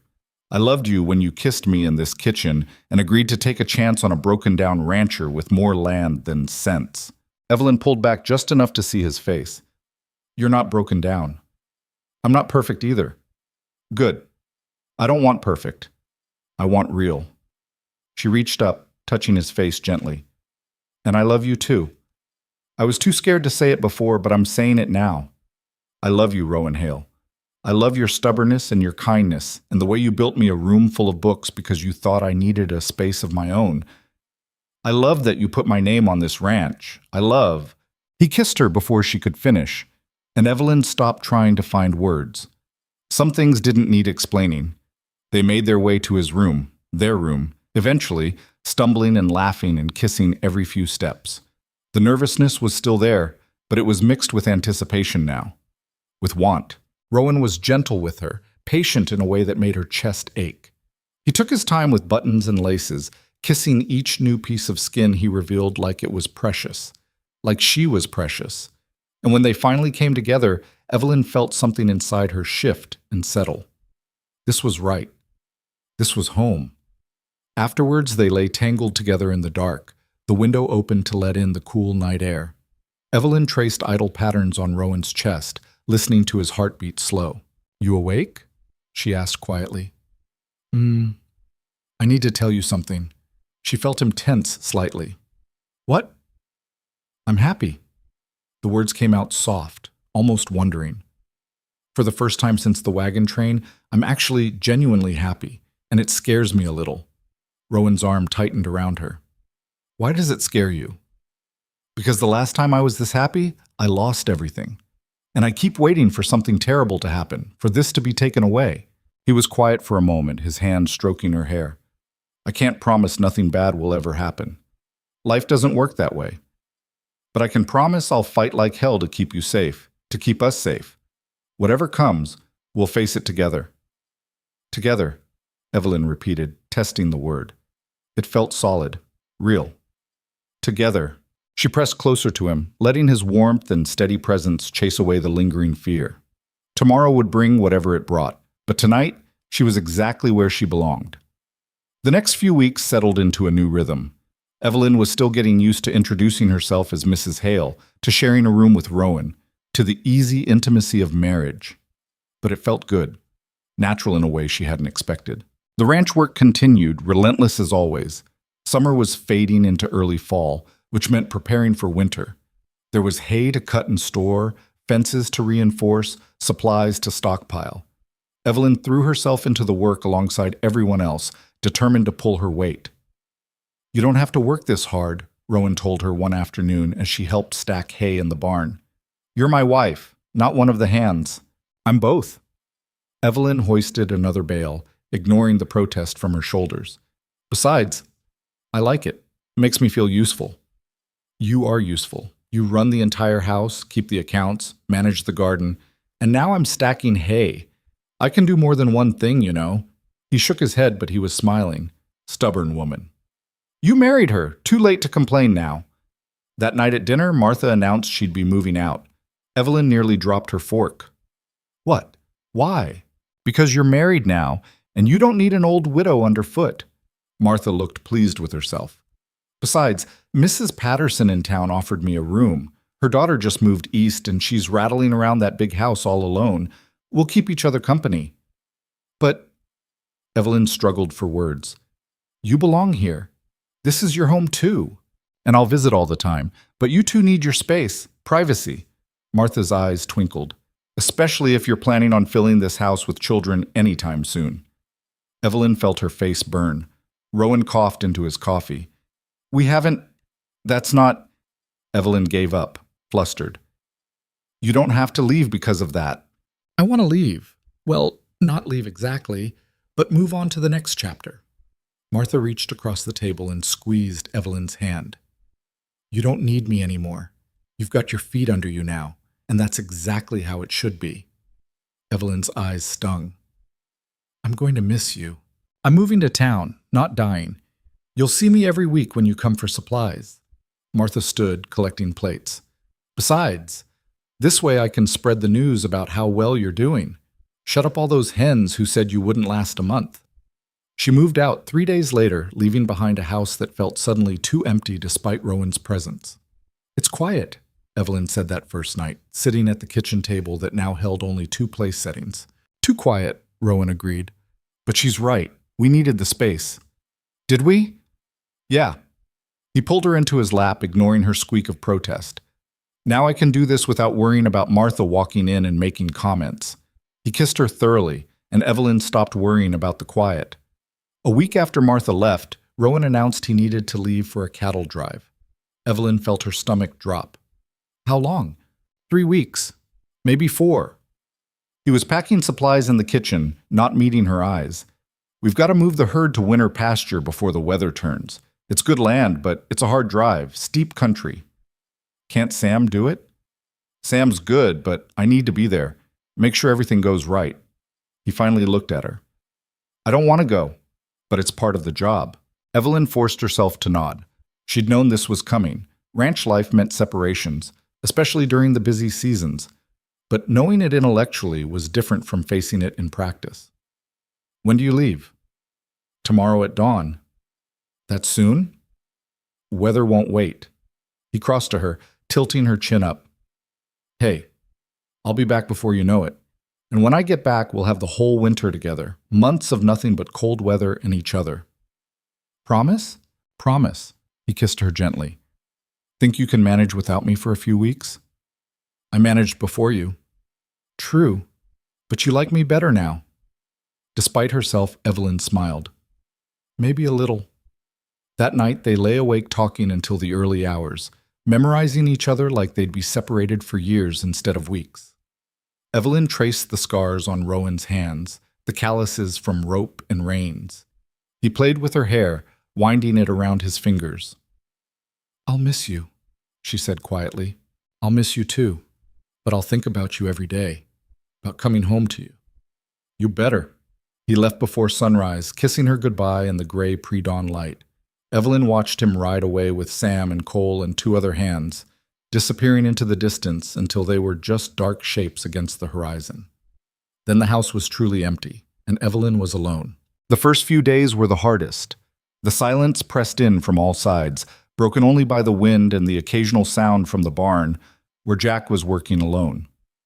Evelyn threw herself into tasks to keep busy, preserving the last of the garden vegetables, reorganizing the pantry, cleaning rooms that didn't need cleaning.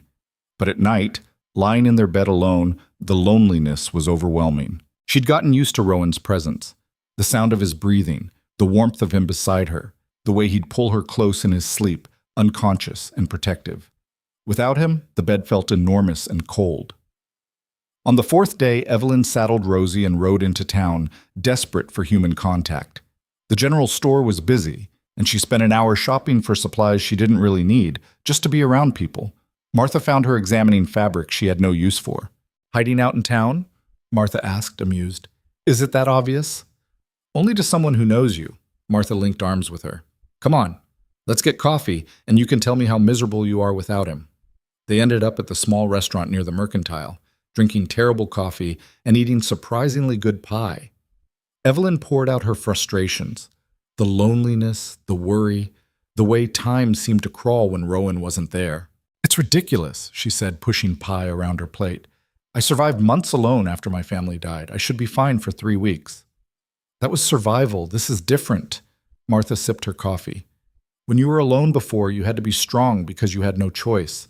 Now you have someone to lean on, and when they're gone, you feel the absence. That's not weakness. That's love. It feels like weakness. Well, it's not. It's human. Martha set down her cup. Besides, 3 weeks isn't that long. Before you know it, he'll be back and you'll be sick of tripping over him in the kitchen. Evelyn smiled despite herself. I doubt that. Give it time. Marriage has a way of taking the shine off romance. Wait until you've spent a whole winter cooped up together. But Evelyn couldn't imagine ever being tired of Rowan's presence. If anything, she wanted more of it. More time, more conversations, more quiet moments just existing in the same space. The thought settled into her chest, warm and sure. She loved him, completely. And she missed him with an intensity that would have scared her 6 months ago. Now it just felt right. The second week crawled by. Evelyn established a routine. Morning chores, afternoon work in the garden, evenings spent reading in the room Rowan had built for her. She visited town twice, had dinner with Martha once, wrote letters she'd never send because Rowan was moving with the herd, and had no fixed address. Jack checked on her daily, clearly under orders from Rowan to make sure she was all right. I'm fine, she told him for the 10th time. Really, you don't have to keep hovering. Boss would have my hide if something happened and I wasn't paying attention, Jack said, shuffling his feet. Besides, you're alone out here. It's not safe. I've got a rifle. I know how to use it. Still, he looked uncomfortable. Just be careful, all right? Lock the doors at night. Keep the rifle close. After he left, Evelyn found herself checking the locks twice, looking out the windows at shadows that were probably just trees moving in the wind. The incident at that homestead weeks ago had faded from immediate worry, but it hadn't disappeared entirely. She was alone, vulnerable. The thought kept her awake that night, every creak of the house making her jump. She moved the rifle to the bedside table, within easy reach, told herself she was being paranoid, but she kept it there anyway. The 3rd week, a storm rolled in. Not like the tempest before the wedding, but a slow, steady rain that lasted for days. The ranch turned to mud. The creek swelled. and Evelyn spent hours staring out the window, wondering if Rowan was caught in the same weather, if he was safe, if he was thinking about her. On the 5th day of rain, she was in the kitchen when she heard horses. Her heart leaped. Maybe Rowan was back early. But when she looked out the window, there were 3 riders she didn't recognize, and something about the way they sat their horses made her skin crawl. Evelyn grabbed the rifle before answering the door. The lead rider was older, maybe 50, with a beard that hadn't been trimmed in months and eyes that cataloged everything. His companions looked younger, harder. "Help you?" Evelyn asked, not opening the door fully. "Hoped we could water our horses, ma'am. We've been riding all day and the creek's running too fast to get to." It was a reasonable request, the kind any traveler might make, but something felt wrong. "There's a trough by the barn," Evelyn said, not lowering the rifle. "Help yourselves." The man's eyes flicked to the weapon, then to her face. "You alone out here? My husband will be back any minute." "That's so?" He didn't sound convinced. "Funny. Place looks pretty quiet." Evelyn's hands tightened on the rifle. "Water your horses and move on. We don't have anything else for you." For a long moment, the man just stared at her. Then he smiled, showing brown teeth. "Appreciate the hospitality, ma'am." They rode to the barn, watered their horses slowly, talking amongst themselves in voices too low for Evelyn to hear. She watched from the window, rifle ready, every muscle tense. Finally, they mounted up and rode away. Evelyn sagged against the door, shaking. They were probably just travelers, probably harmless, but her instincts screamed otherwise. That night, she didn't sleep. She sat in the kitchen with the rifle across her lap, watching the darkness outside, jumping at every sound.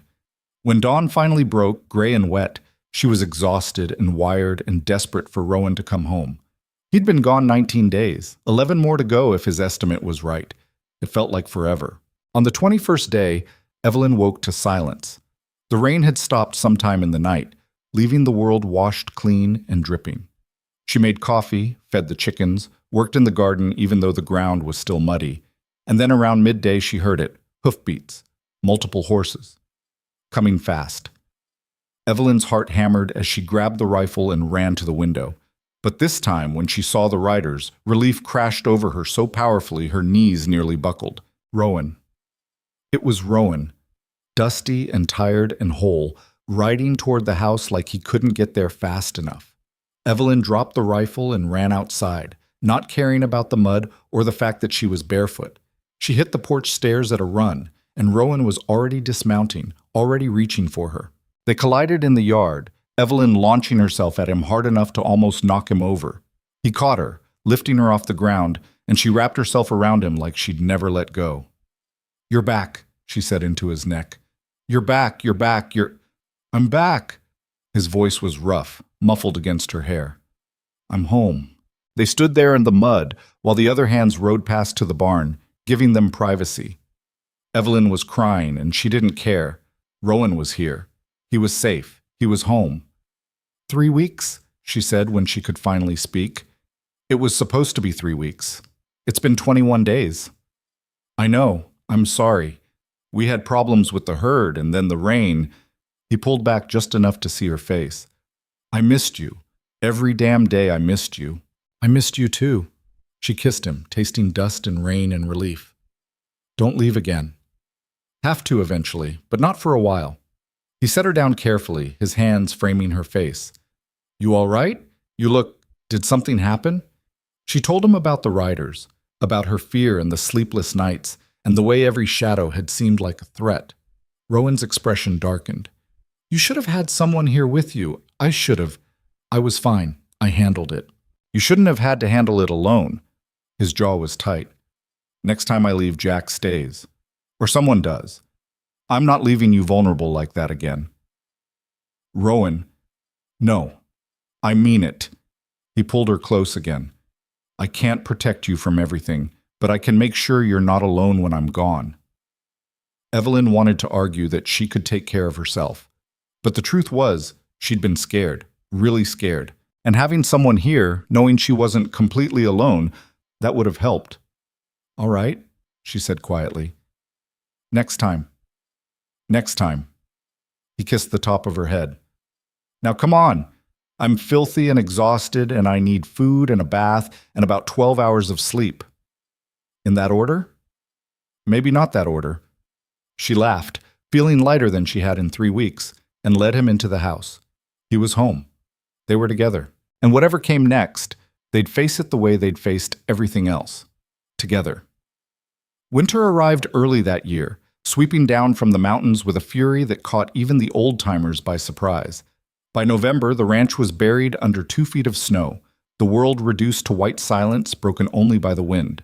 Evelyn had never experienced a frontier winter. Back east, winter meant staying indoors, reading by the fire, occasional social calls when the roads were clear.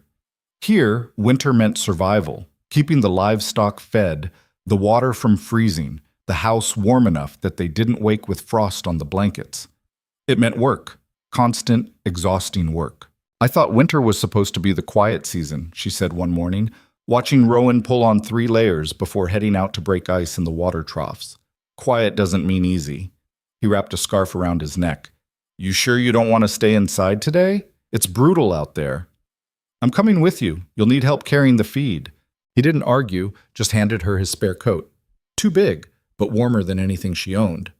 They worked together in the bitter cold, their breath forming clouds, their fingers going numb despite the gloves.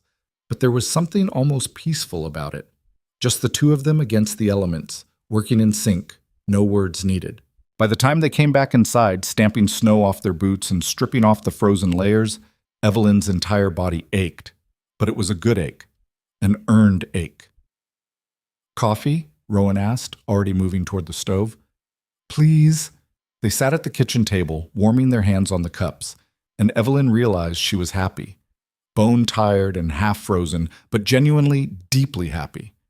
What? Rowan asked, catching her expression. Nothing, just this. Us. I like it. His smile was soft. Me too. December brought a brief warm spell that melted some of the snow and gave them a few days of reprieve. Evelyn took advantage of it to ride into town for supplies, bringing back not just flour and coffee, but news. Martha says there's talk of bringing a school teacher to the territory, she told Rowan that night over dinner. Some of the families with children are pushing for it. They want their kids to have proper education. Makes sense. Can't build a future on ignorance. Martha thinks they'll have trouble finding someone willing to come out here. It's too remote, too harsh. Evelyn pushed her food around her plate. I was thinking maybe I could do it. Rowan looked up sharply. Teach? Why not? I had a good education. I can read and write and do figures better than most, and She hesitated. My father always talked about how important education was, how it was the key to building something lasting. Maybe this could be a way to honor that. Rowan was quiet for a long moment, studying her. You really want to do this? I think so, but I'd need your support. It would mean time away from the ranch, and people might what? Think a rancher's wife shouldn't better herself and help the community? He shook his head. If you want to teach, teach. I'll support you however I can. The idea took root in Evelyn's mind and grew. She started thinking about what she'd need: books, slates, a proper space. The ranch house was too small and too far from town. She'd need something central, accessible to the families scattered across the territory. She mentioned it to Martha on her next visit to town. There's an old building near the church, Martha said thoughtfully. Used to be a trading post before the mercantile opened. It's been sitting empty for 2 years. Might work if someone fixed it up. Evelyn went to look at it the next day.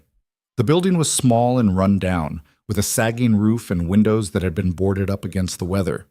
But the bones were good. With work, it could be something. She stood outside in the cold, imagining it. Desks in rows, a stove in the corner, children learning to read, to write, to think beyond the narrow confines of survival. Her father would have loved this. The thought brought tears to her eyes, but they weren't entirely sad. For the first time since the wagon train, thinking about her father didn't just hurt.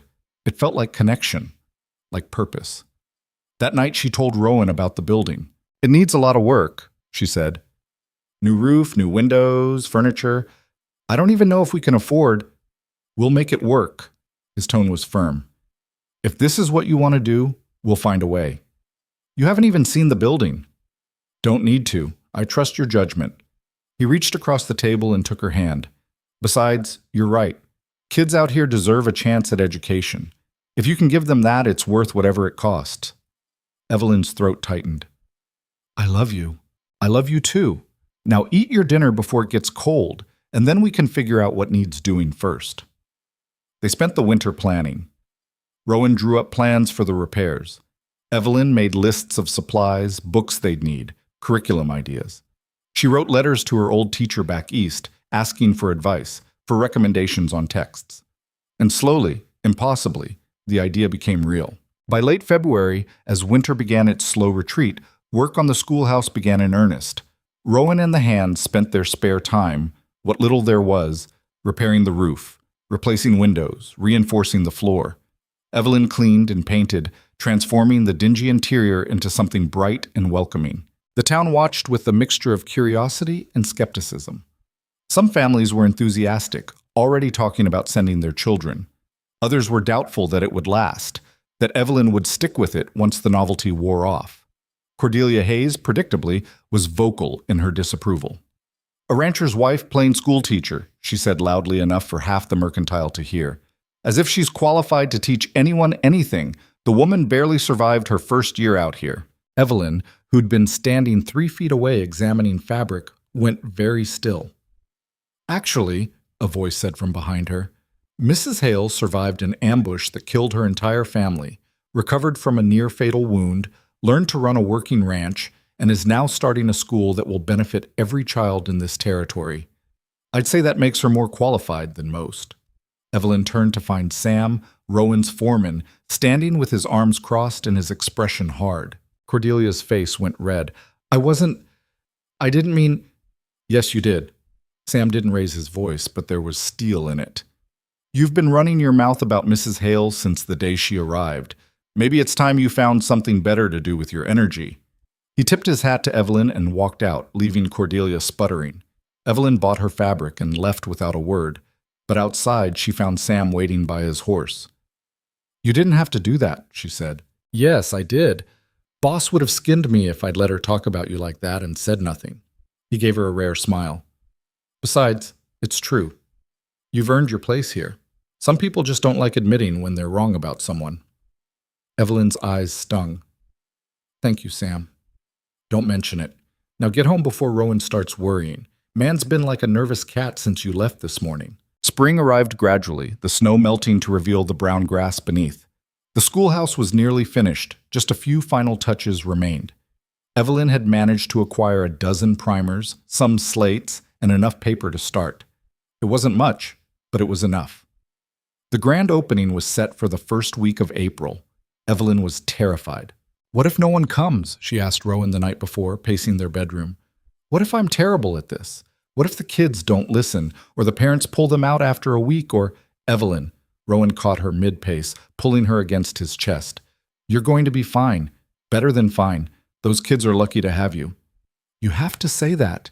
You're my husband. I'm saying it because it's true. He tilted her chin up. You've never backed down from a challenge. You survived things that would have broken most people. You can handle a room full of children. Children are terrifying. So were wagon train ambushes. You managed those. Despite herself, Evelyn laughed. That's a terrible comparison. But accurate. He kissed her forehead. Get some sleep. Tomorrow's a big day. She tried. But sleep was elusive, her mind spinning with lesson plans and worries and the weight of what she was about to attempt. Finally, she gave up and went to the kitchen to make tea. She was sitting at the table, staring at nothing, when she heard footsteps. Rowan appeared in the doorway, hair mussed from sleep. Can't turn it off? No. He poured himself coffee and sat across from her. For a while they just sat in comfortable silence, the only sound the ticking of the clock. My father wanted this, Evelyn said quietly. Not a school specifically, but he believed in building things that mattered, things that would last beyond us. He used to say that the true measure of a life wasn't what you took, but what you gave, what you left behind. Sounds like a smart man. He was, and he died chasing a dream that never came true. She looked down at her tea. I keep thinking about that. About how he never got to see Oregon, never got the fresh start he wanted. All that hoping and planning, and it ended in smoke and blood. Rowan reached across the table, covering her hand with his. But you survived. You built something new. You turned the worst thing that ever happened to you into something good. Maybe that's the fresh start he wanted. Not the specific place, but the possibility of it. And you found it. Evelyn's vision blurred. I wish he could see this. The school. What I'm trying to build. Maybe he can. Rowan's voice was gentle. And maybe he's proud as hell of the woman you've become. She held on to that thought like a lifeline. The next morning dawned clear and bright, the kind of spring day that felt like a promise. Evelyn dressed carefully in her best dress, not the wedding dress, but the one she'd made over the winter.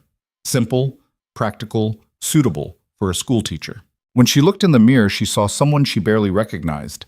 The soft Eastern girl was completely gone, replaced by a woman with sun-weathered skin, capable hands, and eyes that had seen too much but hadn't given up. Ready? Rowan asked from the doorway. No, but I'm doing it anyway. They rode to town together, the schoolhouse visible from a distance with its fresh paint and new sign. As they got closer, Evelyn's heart sank. The yard was empty. No children, no parents, nothing. Maybe we're early, Rowan said, but his voice was uncertain. They dismounted and went inside. Evelyn had arranged everything carefully, the desks in neat rows, the slate board clean and ready, primers stacked on her desk. It looked perfect. It looked empty. Give it time, Rowan said. It's still early. They waited. 15 minutes, 30, an hour. No one came. Evelyn felt something crack inside her chest. She'd been so sure, so hopeful. And now she was sitting in an empty schoolhouse, the victim of her own ridiculous optimism.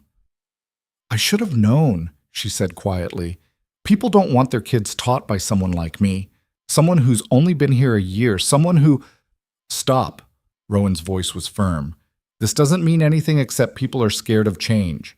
Give them time. How much time? How long do I sit here waiting for children who will never come? Before Rowan could answer, they heard voices outside. The door opened and Martha walked in, followed by a woman Evelyn recognized from town, Mrs. Miller, who had 4 children, and behind them, more families. The Johnsons with their 3 boys, the Petersons with twin girls, the Wangs with their 2 daughters. Within 10 minutes, the schoolhouse was full. 12 children ranging from 6 to 14, all staring at Evelyn with varying degrees of curiosity and suspicion. Sorry we're late, Mrs. Miller said. We were waiting to see if others would come first. Didn't want to be the only ones. Evelyn's throat was too tight to speak. She just nodded. Martha gave her an encouraging smile and ushered the parents out, leaving Evelyn alone with 12 pairs of eyes. She took a deep breath. Good morning, she said, her voice steadier than she felt. My name is Mrs. Hale, and I'm going to be your teacher. Now, who can tell me their name? The first day was chaos. The children ranged wildly in ability. Some could barely write their names. Others were reading at a level that surprised her. Some were eager to learn. Others clearly resented being there. But Evelyn pushed through, teaching basic letters to the youngest, arithmetic to the middle group, composition to the oldest. By the time the day ended, she was exhausted and hoarse. But she'd done it. Rowan was waiting outside when she dismissed the children. How'd it go? It was a disaster. Did anyone learn anything? I think so, maybe. I don't know. She leaned against him, suddenly boneless with fatigue. Ask me again in a month.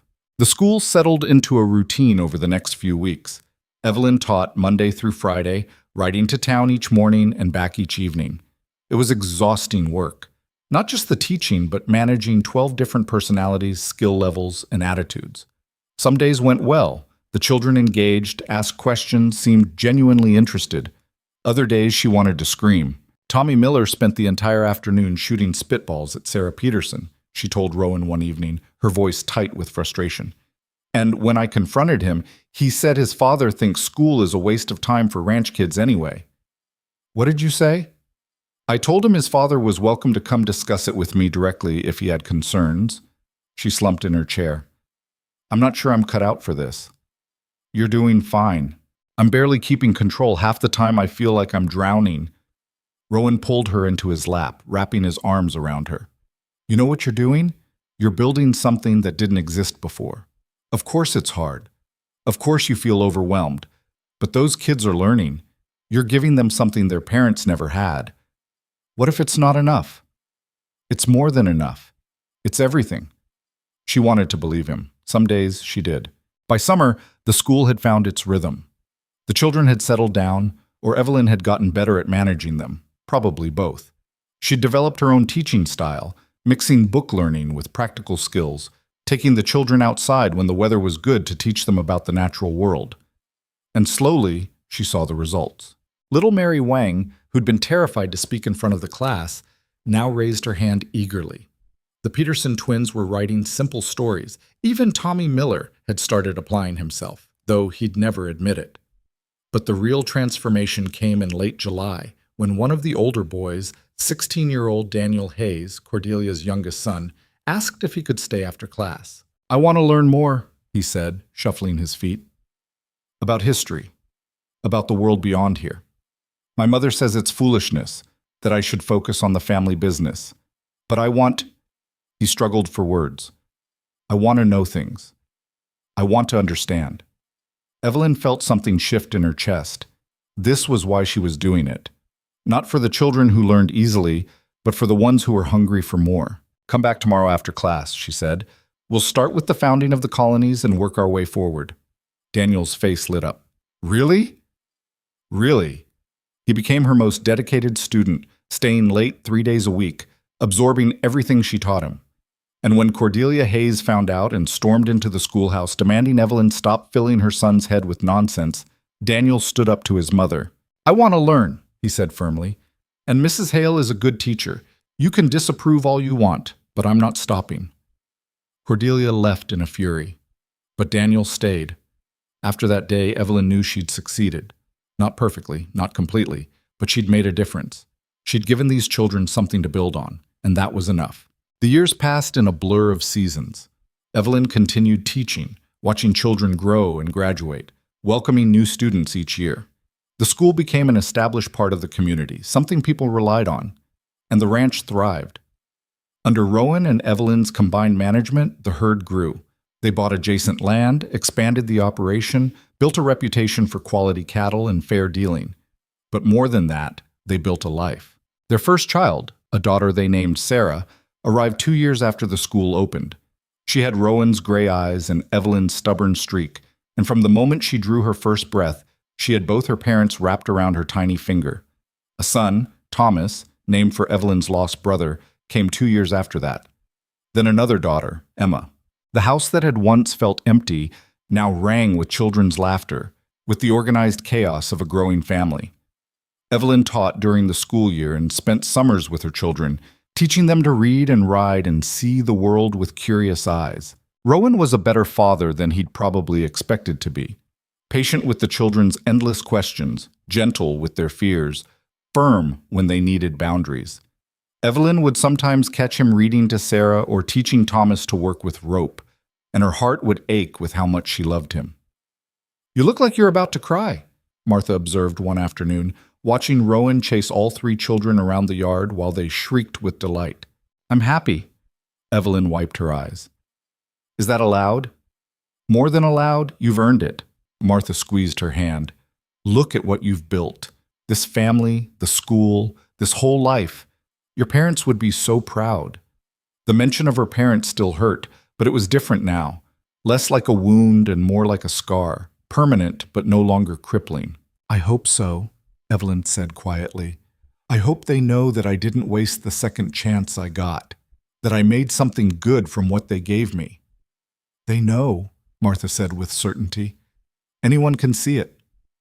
5 years after the school opened, the territorial government formally recognized it, providing funds for better books, more supplies, even a small salary for Evelyn. The building was expanded, a new wing added for older students, a proper library. On the day of the dedication ceremony, Evelyn stood in front of the crowd, former students, current students, parents, community members, and tried to find words. When I first came to this territory, she said, her voice carrying across the assembled crowd, I had nothing, no family, no home, no future that I could see. I was broken in ways I didn't know how to fix. She paused, finding Rowan in the crowd. He was holding Emma, with Sarah and Thomas pressed against his legs, and his expression was so full of love it took her breath away. But this place, this hard, beautiful, unforgiving place, it gave me a chance to rebuild, to become someone stronger than I'd ever been. And this school, this community of learning we've created together, it's my way of giving back, of making sure that other children, other families, have the tools they need to build their own futures.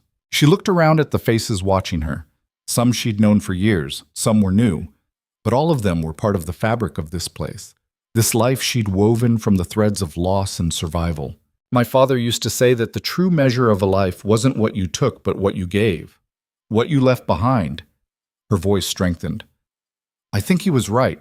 We're all just passing through. But if we can leave something good in our wake, knowledge, opportunity, hope, then maybe that's what matters. Maybe that's what lasts. The applause was thunderous.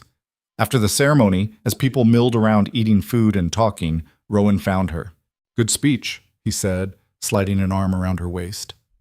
Think so? No so. He kissed her temple. Come on, I've got one more surprise for you. Rowan, you didn't have to. I wanted to. He led her around the back of the schoolhouse where a new building stood, smaller than the school, but well built and solid. A sign hung over the door, the Mercer Memorial Library. Evelyn's hands flew to her mouth. It's not much yet, Rowan said, his voice uncertain. But I talked to the territorial government, got funding to start a proper library. Books anyone can borrow, reference materials for the school. I thought, your father wanted to bring learning to the frontier. This seemed like a way to honor that, to honor your whole family.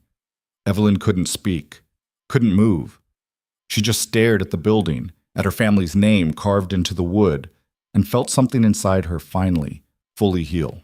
I love you, she whispered when she could finally find words. I love you so much it scares me sometimes. I love you too. He pulled her close. You took a tragedy and turned it into something that will help people for generations. There aren't words for what that is. But your family would be proud. I know I am. Evelyn buried her face in his chest and let herself cry. Not from grief this time, but from gratitude. For this man who'd saved her life and then helped her build a new one. For these children who'd given her purpose. For this community that had become home. For the long, improbable journey from that blood-soaked trail to this moment of peace. That evening, back at the ranch, Evelyn stood on the porch watching the sun set over the mountains. The children were inside with Rowan, probably getting into mischief before bed. The ranch stretched out before her, familiar and beloved. She thought about the girl she'd been, soft, sheltered, unprepared for the brutality of frontier life. That girl would have never survived what happened, would have broken under the weight of it, but she hadn't broken. She'd bent, certainly, been reshaped by violence and loss and sheer necessity, but she'd come through it stronger, different, better, maybe. The door opened behind her and Sarah appeared, her nightgown trailing on the ground. Mama, Papa says it's bedtime, but I'm not tired. Evelyn smiled, pulling her daughter close. I know, sweetheart, but tomorrow's a big day. You're starting at the school, remember? Sarah's face lit up. Really? I get to be one of your students? Really? Will you be nice to me, or will you be strict like you are with the other kids? I'll be fair, just like with everyone else. Sarah considered this. That's okay, I guess, as long as I get to learn things. You'll learn so many things. They stood there together, mother and daughter, watching the last light fade from the sky. And Evelyn felt the weight of all the years, all the loss and survival and rebuilding settle into something like peace. She'd lost everything once, her family, her home, her entire world. But she'd built a new one, brick by brick, day by day, choice by choice. And this one, this life with Rowan and their children, with the school and the library and the ranch, this one was hers.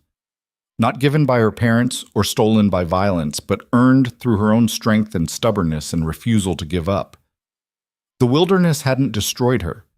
It had forged her into someone capable of surviving anything, of building anything, of loving without reservation, despite knowing how much it could hurt to lose. That was the real lesson, she thought. Not that bad things wouldn't happen, they would, they already had. But that you could survive them, that you could take the broken pieces of your life and build something new, something good, something that mattered. Mama? Sarah tugged on her hand. Why are you crying? I'm not crying, baby. I'm just... Evelyn wiped her eyes, smiling. I'm just happy. Very, very happy. Me too, Sarah said simply, and hugged her mother's waist. Rowan appeared in the doorway, Thomas on his hip and Emma trailing behind. There you two are. Come on, troublemaker. Bed. Sarah groaned but went inside, dragging her feet dramatically. Evelyn stayed on the porch a moment longer, looking out at the land she'd learned to love. You coming? Rowan asked. In a minute. But he came out anyway, settling beside her with Emma half asleep in his arms. They stood there together, a family carved from tragedy and built on hope, watching the stars emerge one by one. And Evelyn thought about the wagon train one last time, about her father's dreams and her mother's strength, about two young boys who'd never gotten the chance to grow up. They were gone. That grief would never fully leave her, but they'd given her life, and she'd taken that gift and turned it into something they would have been proud of, a family, a school, a home, a legacy that would outlive them all. The frontier had taken everything from her, but it had also given her back more than she'd lost. Not the same things, never the same, but good things, real things, things worth fighting for. Rowan's arm came around her shoulders, pulling her close. Emma stirred against his chest. Inside, Sarah and Thomas were probably avoiding sleep with every trick they knew. This was her life now, messy and imperfect and more beautiful than anything she'd imagined. Ready? Rowan asked quietly. Evelyn took one last look at the darkening sky, at the mountains standing eternal against the horizon, at the land that had become home. Yes, she said, and meant it with every fiber of her being. I'm ready. They went inside together, closing the door on the night and all its ghosts, stepping into the warm light of home and family and the future they'd built with their own hands. And if somewhere in the vast darkness, her father and mother and brothers watched and knew what she'd become, what she'd built from the ashes of everything they'd lost. Well, that was enough. More than enough. It was everything.